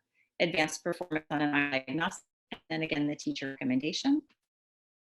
For 6th grade placement in 1, student must maintain that A- average or higher for the year. 3 of the 4 marking periods must be the grade A- higher, and 1 of the 4 marking period grades cannot be lower than that 83. They would have to exhibit advanced performance on the iReady diagnostic and teacher recommendation. So there's 2 different advanced placements possible from 6th grade to 7th grade. And then finally, from 7th grade to Algebra 1 instead of the 8th grade, Algebra 1 prerequisite, successful completion of 7th grade accelerated mathematics with a cumulative average of B, which is the 83. Advanced performance.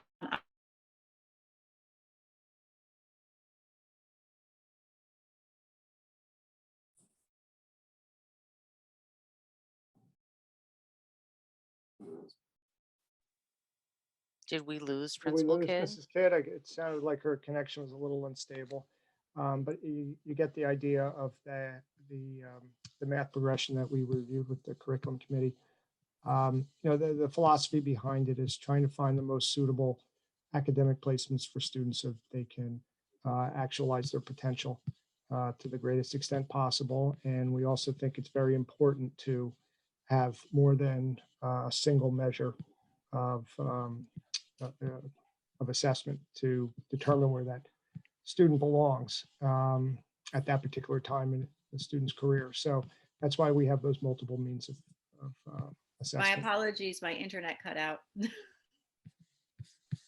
I just ask a quick question? Absolutely. So Mrs. Kidd, you said that the idea is that students don't get stuck in one path, right? So they can go from 5th grade standard to 6th grade standard, but and then potentially 7th grade accelerated. But I didn't see the prerequisites. How would that happen?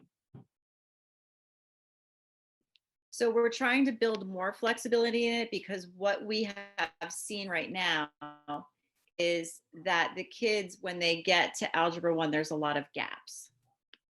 So the idea is that if they go to 6th grade and they want to get to Algebra 1, they would, I don't know if you can, is that what you asked, from 6 to Algebra 1?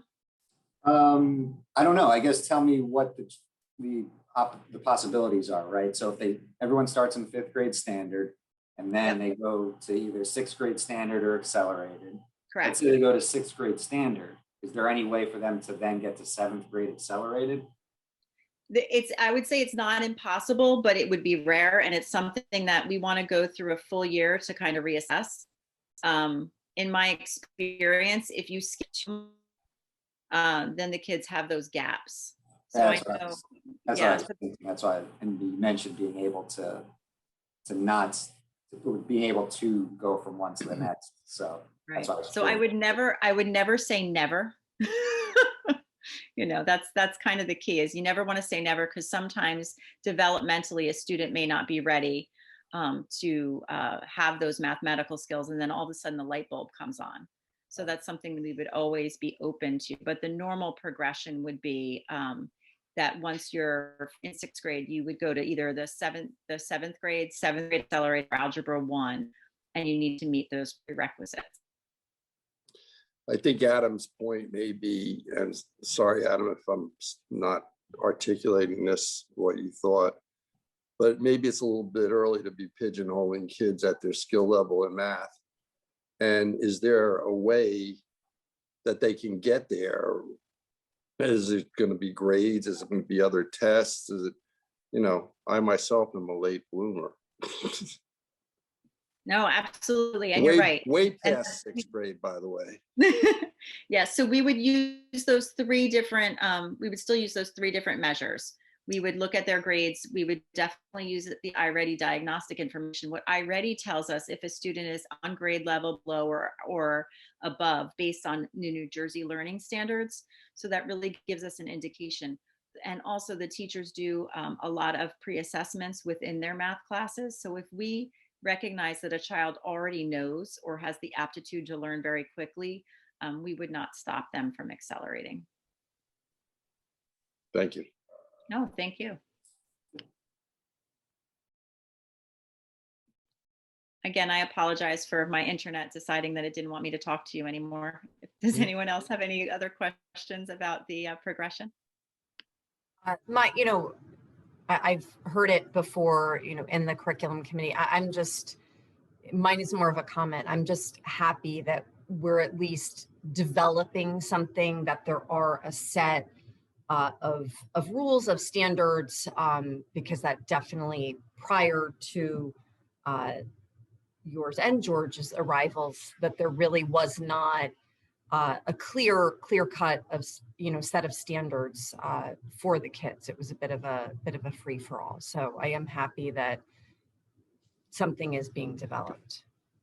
As well as a curriculum choice. Thank you for that. So everyone knows, because I think it got cut out of when I was talking, there will be information sent out to parents tomorrow overall about the progression.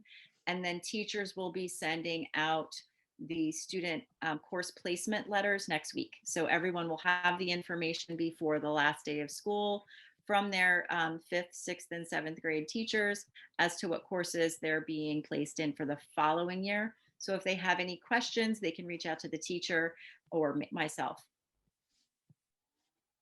Great. Thanks so much, Principal Kidd. All right. Thank you, everyone. Have a good evening. And again, the idea is to find the most suitable placement for the kids and to, not lock them into a track, but to maintain flexibility and fluidity as they progress, because kids develop at all different rates. The last part of this section of the agenda is just the enrollment, which currently stands at 621, 17 more than we had on the first day of school. And thank you all for your attention. Thank you, George. Okay, we're going to move to committee reports. Michelle, can you give the HR committee report? Sure. Just the board better buckle up because we've got a lot of personnel items on the agenda tonight. Outside of the memo with our notes from our last meeting, we have some appointments for the upcoming school year. We do have an appointment. This is a follow-up item to a one-on-one assistant for a visually impaired student. So we're have an appointment on the agenda for your approval for this evening. We have a district substitute, and then we have a bunch of appointments for summer programming. So our Pursuit of Excellence staff, as well as our curriculum writers, child study team members for the summer, and the ESY program. So a bunch of those, and then we do have, unfortunately, some resignations of current staff. Okay, thank you, Michelle. Rich, can you please give the operations committee report? Yes, sure. We met on Wednesday, June 2nd. We talked about the next steps with the potential referendum. Mr. Pepe reported that the DRG had submitted the project applications to the state, and that the committee will continue to consider options for the Valley View field upgrade and make recommendations to the entire board. I would also ask Mr. Pepe if you could have our bond attorney, Ms. Gorab, at the next meeting, because I want to understand exactly the long-range facilities plan flexibility as it was explained to us at the last meeting before we bring that to the full board. We had a report of the security audit results from Pitbull. Mr. Canizaro from Pitbull presented the technology security audit findings and recommendations. The committee discussed mitigating document storage to the cloud and eliminating document storage practices that could pose security risks. A recommendation was made to have the policy committee review district policies related to the use of district devices and acceptable use of district network resources. This kind of understates it. I've been involved in a couple of large fintechs, as I think one or two of the other board members have been. This was a stunning report by Pitbull, in my opinion, that was probably overdue, was definitely overdue. But talked about vulnerabilities to our cybersecurities that they've actually remediated. Thank God, we were very lucky we did not get breached. And some of the policies that'll be coming through are policies that have been in corporate America for a decade or more, like not up, not being able to put a thumb drive or USB into the computer and upload software into a district device that may have malware in it. It's like, cybersecurity 101. So the policy committee and the administration will be finalizing that. And I'm very grateful that we have Pitbull in here now looking after us. We discussed a truck and a plow purchase. Apparently the old truck is on its last tires, I guess, instead of legs. And we need a replacement pickup. We discussed many options, but the best option was to buy a new one.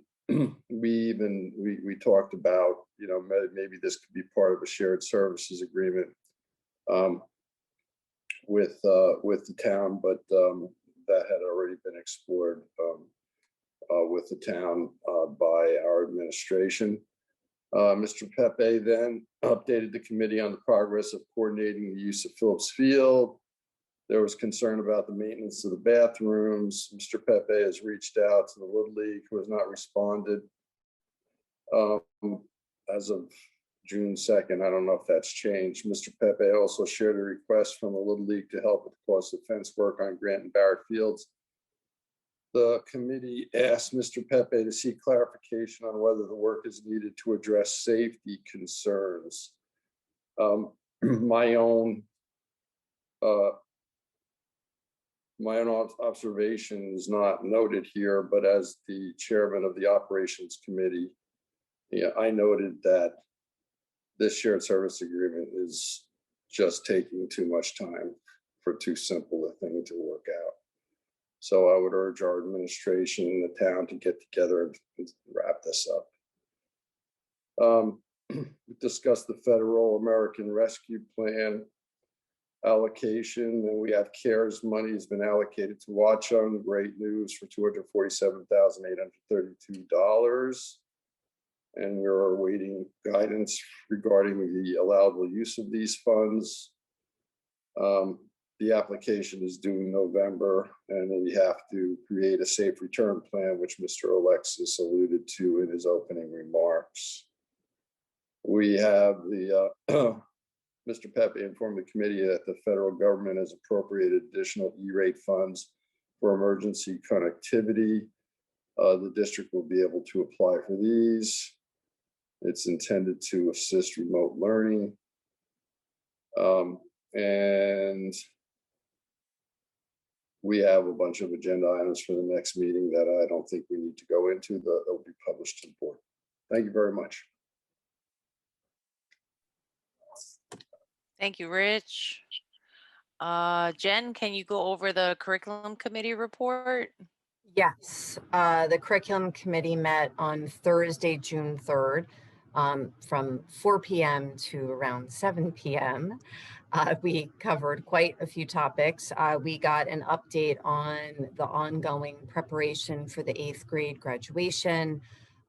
We'd spent quite a bit of time discussing the math progression, the presentation that Principal Kidd just gave. Just to point out to the board members too, those are also in attachments in our packet if you wanted to see those slides again. The committee was definitely in favor of the proposal, and like I said earlier, happy that there's something being put in place. We discussed summer programs at Bayberry and Valley View, as well as summer curriculum writing. We definitely discussed that it's been challenging for both principals to find staffing for these positions. It's definitely been a rough year, but definitely looking for those positions to be filled.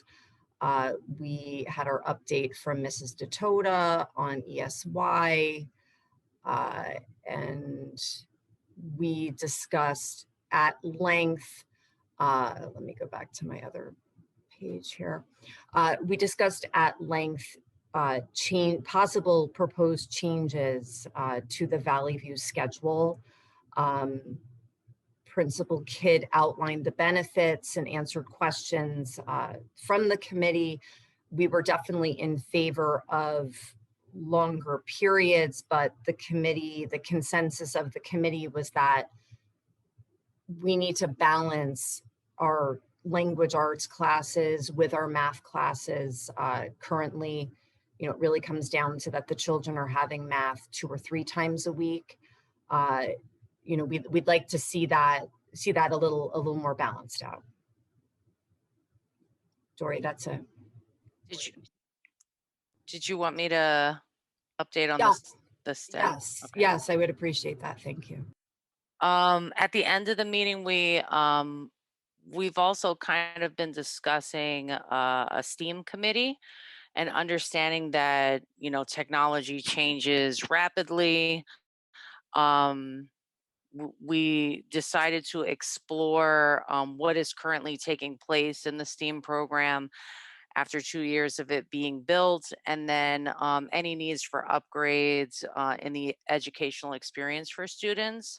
So this committee will not look like the first STEAM committee, especially since we're not a part of building an entire lab. So it'll be very different from that. But the board members who will participate on it will be me, Adam, and Michelle. And we're still in the preliminary process of creating this with George, but we'll report back to the board when the committee eventually meets.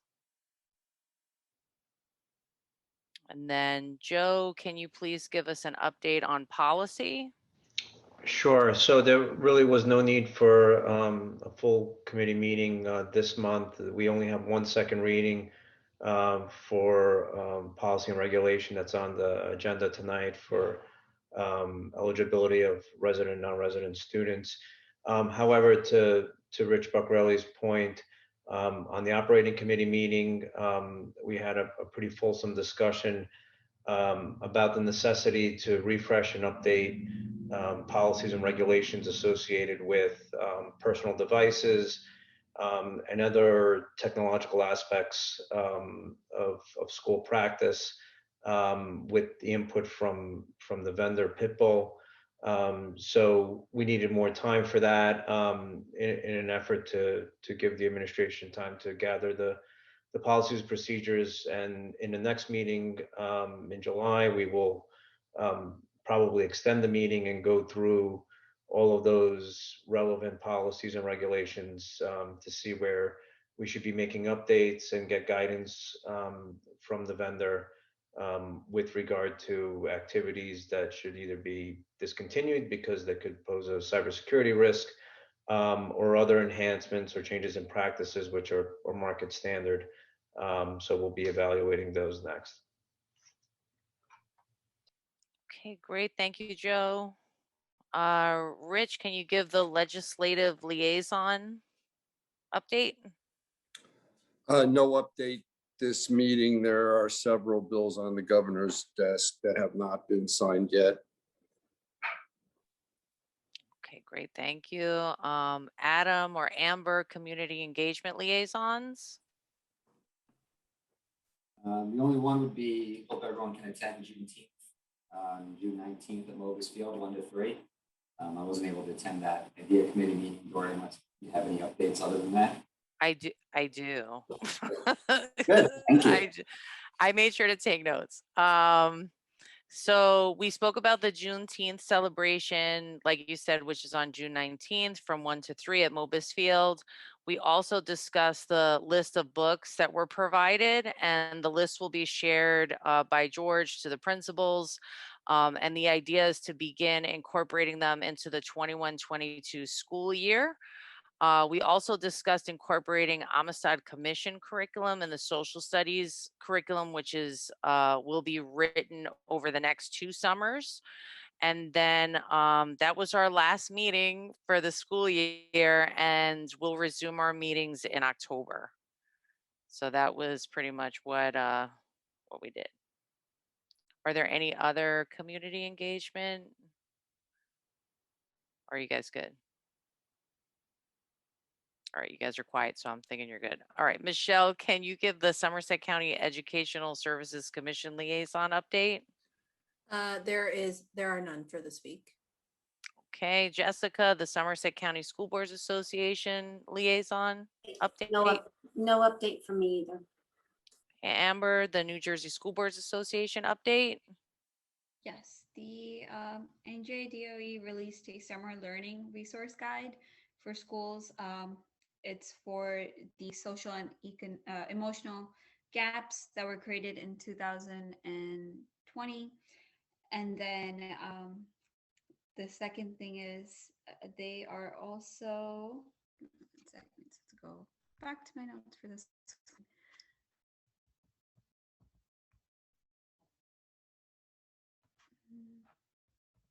Okay, yes.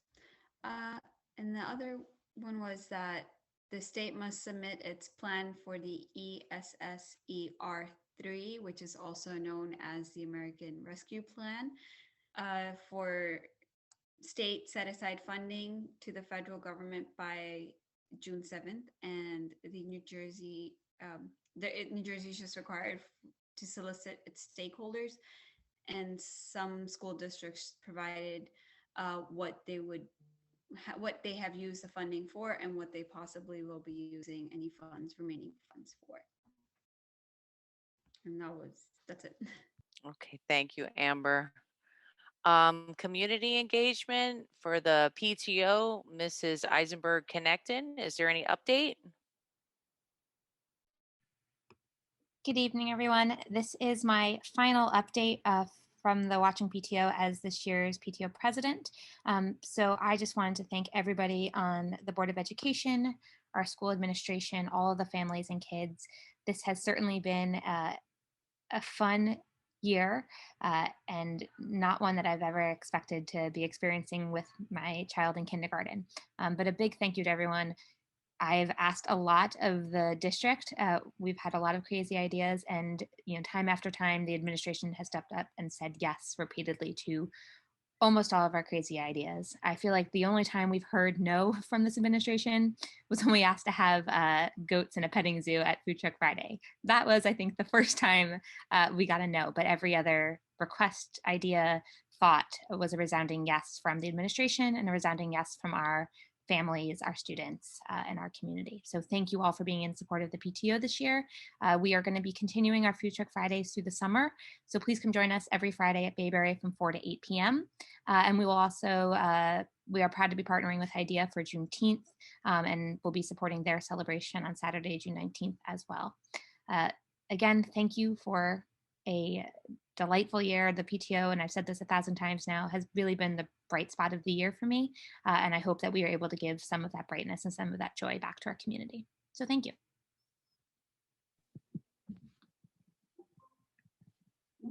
Thank you, Daryl. Sorry, I couldn't find my mute button. I apologize. For WEF, Mrs. Kogiata, is there, or anybody on here for a WEF update?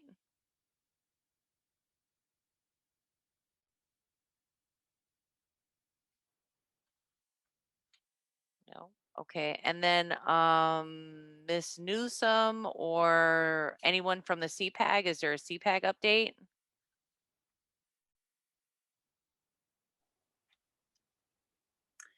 Hi, everybody. I hope you can hear me. Good evening. Yes. Good evening. I'm just starting to see how much time you all spend on this, and I'm so grateful for such a dedicated team here in Watchung. I think we're doing great things and going to great places because everybody's so dedicated. Congratulations to our newest board member, and welcome. CPAC, Special Education Parent Advisory Group, has had a good year. By the way, if I haven't introduced myself properly, I'm Smita Saraswat. My son is in kindergarten, and I'm very excited to be a part of CPAG. I've been around, and we've had a good year, and we're definitely feeling the love of Watchung residents and the district alike. Despite our limitations this past year, we've had a good run. We've been able to communicate more than ever with different stakeholders of both schools, pretty much the district. I also want to do this quickly. Some of our major accomplishments this year have been our CPAG information-based speaker series, where we've had many informative sessions done by the central CPAG group, as well as we even had a legal webinar conducted by lawyers. This was done around wintertime, who are involved in children's advocacy cases. We had a few parents interested, and it was all very informative on, just knowledge of what rights people have when it comes to special education. We've had a good year fundraising, which has been amazing. We've had the Thanksgiving pie sale, which turned out great. During the Autism Month, we had a T-shirt awareness drive, which was wonderful. The Special Ed Week was handled greatly. We've been able to thank our special ed staff this year, our administration, our Board of Ed members by, just a small goodie bag, something from our end, just to say thank you. This was during the Special Ed Week, and this is just something we hope to continue, hope to build better community, more inclusive community, have more people involved with all the children of Watchung, as we go along, and all this really helps. For Autism Awareness T-shirt fundraiser, we also had T-shirt giveaways, which, and we also had special ice cream coupons given to children who sold maximum T-shirts. And finally, thanks to these fundraisers and the generosity of many people around us, we're able to also do a little giveaway to our grads at Bayberry and our grads at Valley View. We are very excited to be able to send them off to, a more challenging world. And although it's always sad to watch children graduate, we know it's the way of life. We're ending strong, and we hope to recruit many more members next year. We just want to create this energy where everyone understands CPAG is about services and, what's the best we can do for our kids. It's not about stigma. It's about building a very powerful program overall in everyone's interest, just to make it better. That's all from my side. We'll have a very good summer, everyone.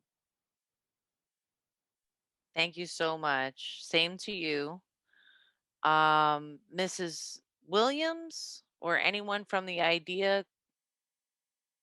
Watchung Idea community group, is there any update? Let's see if anybody's on. I don't think there is. Sorry, I wanted to add an event, the Moms Club, if it's okay. Yeah, sure. Go ahead. The Moms Club is having a play date for incoming kindergartners tomorrow. Please email the Moms Club. The information is available on their website, on Facebook, or I believe their meetup group, if you want to email them, which would be Moms Club NJ of Warren NJ at gmail.com, and they'll send the information of where it is, but it's an event for just incoming kindergartners. A great way in person. Okay, great. Thank you, Amber. There is a hand raised, and it's someone named Maggie, but I don't know if this is for the Watchung Idea or if it's for public comments. So, okay, thank you. They lowered their hand. I appreciate it. All right, so we'll move on to comments from the public on agenda items. We welcome input from the public. There are 2 times during the meeting when the public is invited to speak. The first opportunity to comment on agenda items only is now.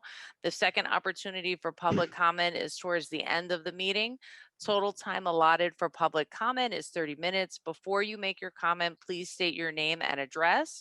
In the event it appears the public comment portion of the meeting may exceed 30 minutes, the presiding officer may limit each statement made by a participant to 3 minutes duration.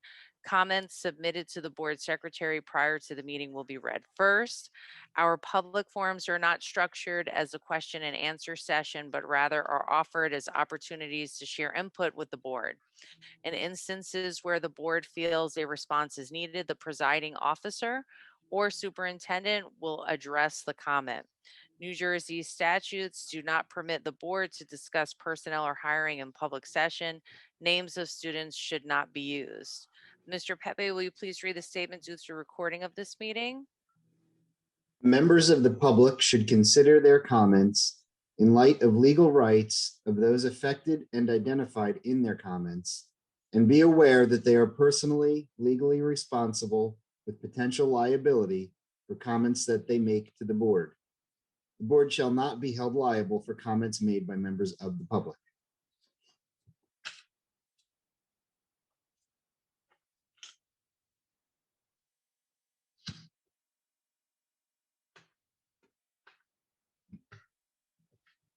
Okay, I don't see any hands raised.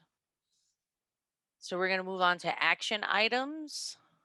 Adam, can you please move administrative items? Sure can. Like to move administrative items A1, approve minutes of previous meetings. A2, approve submission of safe reopening plan. A3, accept school security drill report. A4, accept bus evacuation drills. A5, affirm superintendent Tibb report. A6, affirm superintendent Tibb report. And that's it. Is there a second? Second, Second. Michelle. Discussion? Roll call, please. Mr. Barbella, Yes. Mr. Buccarelli, Yes. Mrs. Ingracia, Yes. Mr. Kraft, Yes. Mr. McDonald, Yes, with the exception of A1, as I was not a member, I will abstain from that item. Mrs. Murad, Yes. Mrs. Persing, Yes.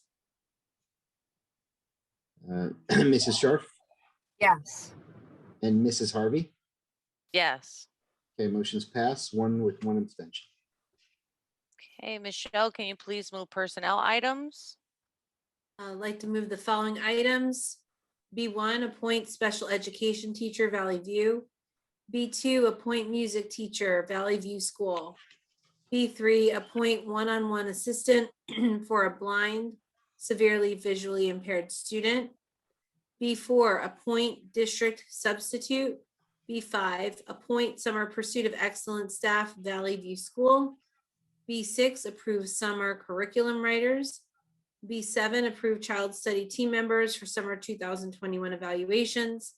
B8, approve child study team members for summer 2021 case management.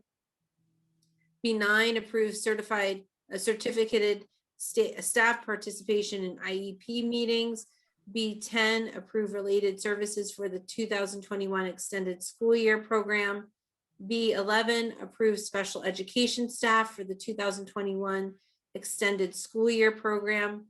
B12, approve special education assistant staff for the 2021 extended school year program. B13, appoint program coordinator for before after care. B4, accept resignation. B14, accept resignation. B15, accept resignation. B16, accept resignation, and B17, accept resignation. Okay, is there a second? Second, Jen. Any discussion? It's hard to follow that act. I was just wondering, in a general sense, not discussing personnel, but there's a lot of resignations. It's the end of the year. Is it normal this time of year? It seems to be more than usual, but I was just wondering if people seem to be retiring or going to other districts, because I was wondering if the pandemic had anything to do with teacher loss, was my basic question. Is that for Michelle, or did you want to respond, Michelle? It's for you, George. Yeah. It depends on, all circumstances are different. I can't say that I think these are related to pandemic circumstances. I wouldn't say that that's the pattern, no. Okay, but just because there's patterns of, pandemic jobs and employment, in various industries all over the place that you read in the paper every day. And I was just wondering if it was affecting education, but you don't see anything unusual in that respect. I don't see anything unusual with respect to these resignations, no, like in terms Thank you. for that specifically, but fair question. Okay, can we have a roll call, please? Mr. Barbella, Yes. Mr. Buccarelli, Yes. Mrs. Ingracia, Yes. Mr. Kraft, Yes. Mr. McDonald, Yes. Mrs. Murad, Yes. Mrs. Posehn, Yes. Mrs. Scharf, Yes. and Mrs. Harvey. Yes. Motion's passed. Okay, Rich, can you please move the operations items? Yes, I'd like to move item C1, approval of payment of bills. C2, authorize application submission and accept allocations for Coronavirus Response Appropriations Act of 2021. Item C3, approve interlocal shared service agreement between Watchung Borough Board of Education and Morris Union Jointure Commission for vehicle maintenance. C4, approve service agreement with Ken Cora Elevator. And C5, approve cooperative pricing system agreement with ACES of the NJSBA. Is there a second?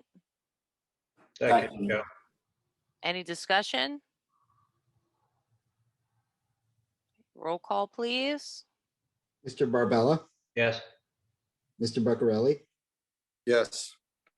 Mrs. Ingracia, Yes. Mr. Kraft, Yes. Mr. McDonald, Yes. Mrs. Murad, You're on mute. I don't think we heard you, Amber. Yes. thank you. Mrs. Posehn, Yes. Mrs. Scharf, Yes. Mrs. Harvey. Yes. Motion's passed. Okay, Jen, can you please move curriculum items? Yes, I move D1, approve summer pursuit of excellence program. Is there a second? Second, Adam. Discussion? Could someone just remind me a little bit about this? If the dates align with extended school year, how people were selected and what the total numbers ended up being? Or any other information about it? George, could you handle that? I mean, typically it happens in the fall, but George, go ahead. Yeah, so the Pursuit of Excellence ran this spring, from the winter into the spring, and we do have plans to run it again in the fall. During the school year, we used funds from a grant by the Youth Services Commission. We are using Title I funds to operate this over the summer. It's going to be not quite as long as the extended school year because we have extended the extended school year this summer to make it 6 weeks long until August 12th, but it will be 4 weeks. And students were selected based on recommendations from the teacher and based on need. And there are certain requirements that you have to set in order to use the Title I funds. So we operated it in accordance with that. Is this the first time the district has ever offered it over the summer? It is, as far as I know. Okay, thank you. I think too, just so we have talked to the administration, and I think the interest is like this is kind of like a tester or a pilot in hopes of seeing how much interest is there, and then working throughout the year on trying to put something together as a summer program for general ed students that's open to all general ed students. And typically it's after school, or it's woven within the school day in the spring and fall, as you mentioned. For the Pursuit of Excellence? Yeah, it was both after school and before school. Okay.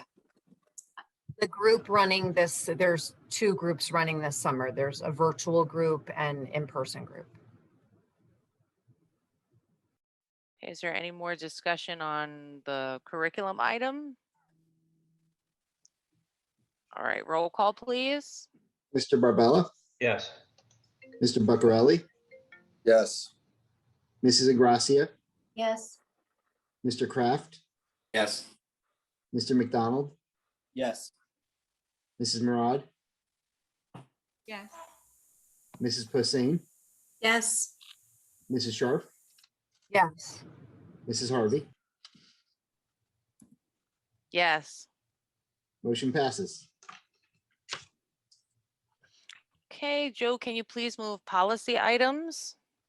Sure. Move policy item E1, approve policy and regulation for second reading and adoption. Second. Is there any discussion? Roll call, please. Mr. Barbella, Yes. Mr. Buccarelli, Yes. Mrs. Ingracia, Yes. Mr. Kraft, Yes. Mr. McDonald, Yes. Mrs. Murad, Yes. Mrs. Posehn, Yes. Mrs. Sharf, Yes. Mrs. Harvey. Yes. Motion passes.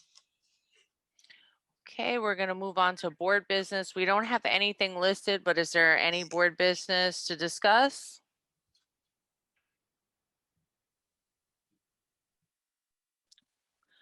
Okay, then we're going to move into comments from the public. Please remember to state your name and address before making your comment. And please raise your hand so we know that you would like to make a comment.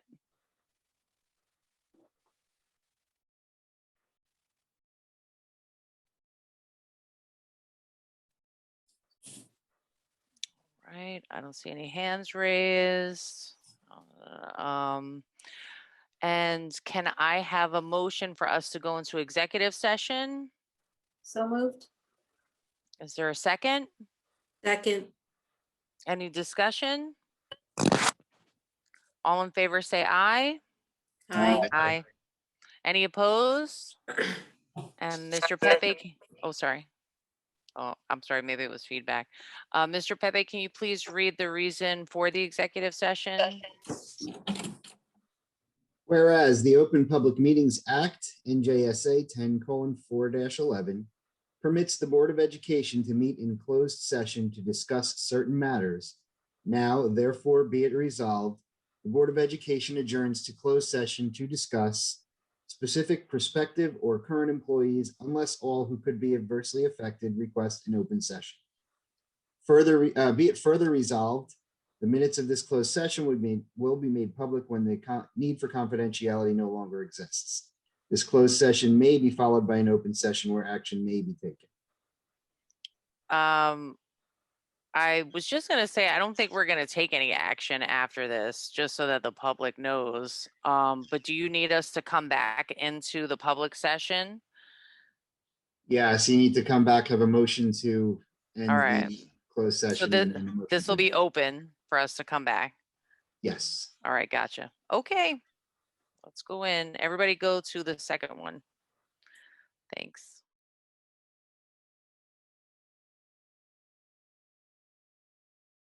Okay, so can I have a motion to adjourn? You need a motion to come back from executive session. Oh, I'm sorry. Can I have a motion to come back from executive session? So moved. Adam? Any discussion? Sorry, second? Second. Second, Jen. Any discussion? Yes.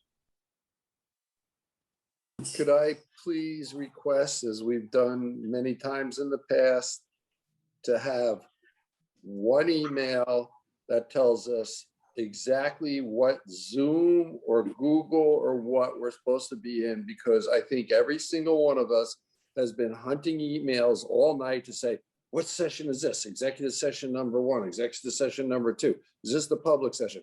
Please just put in one email. It's so easy. Thank you very much. That's my comment. I second, Rich. All in favor, say aye.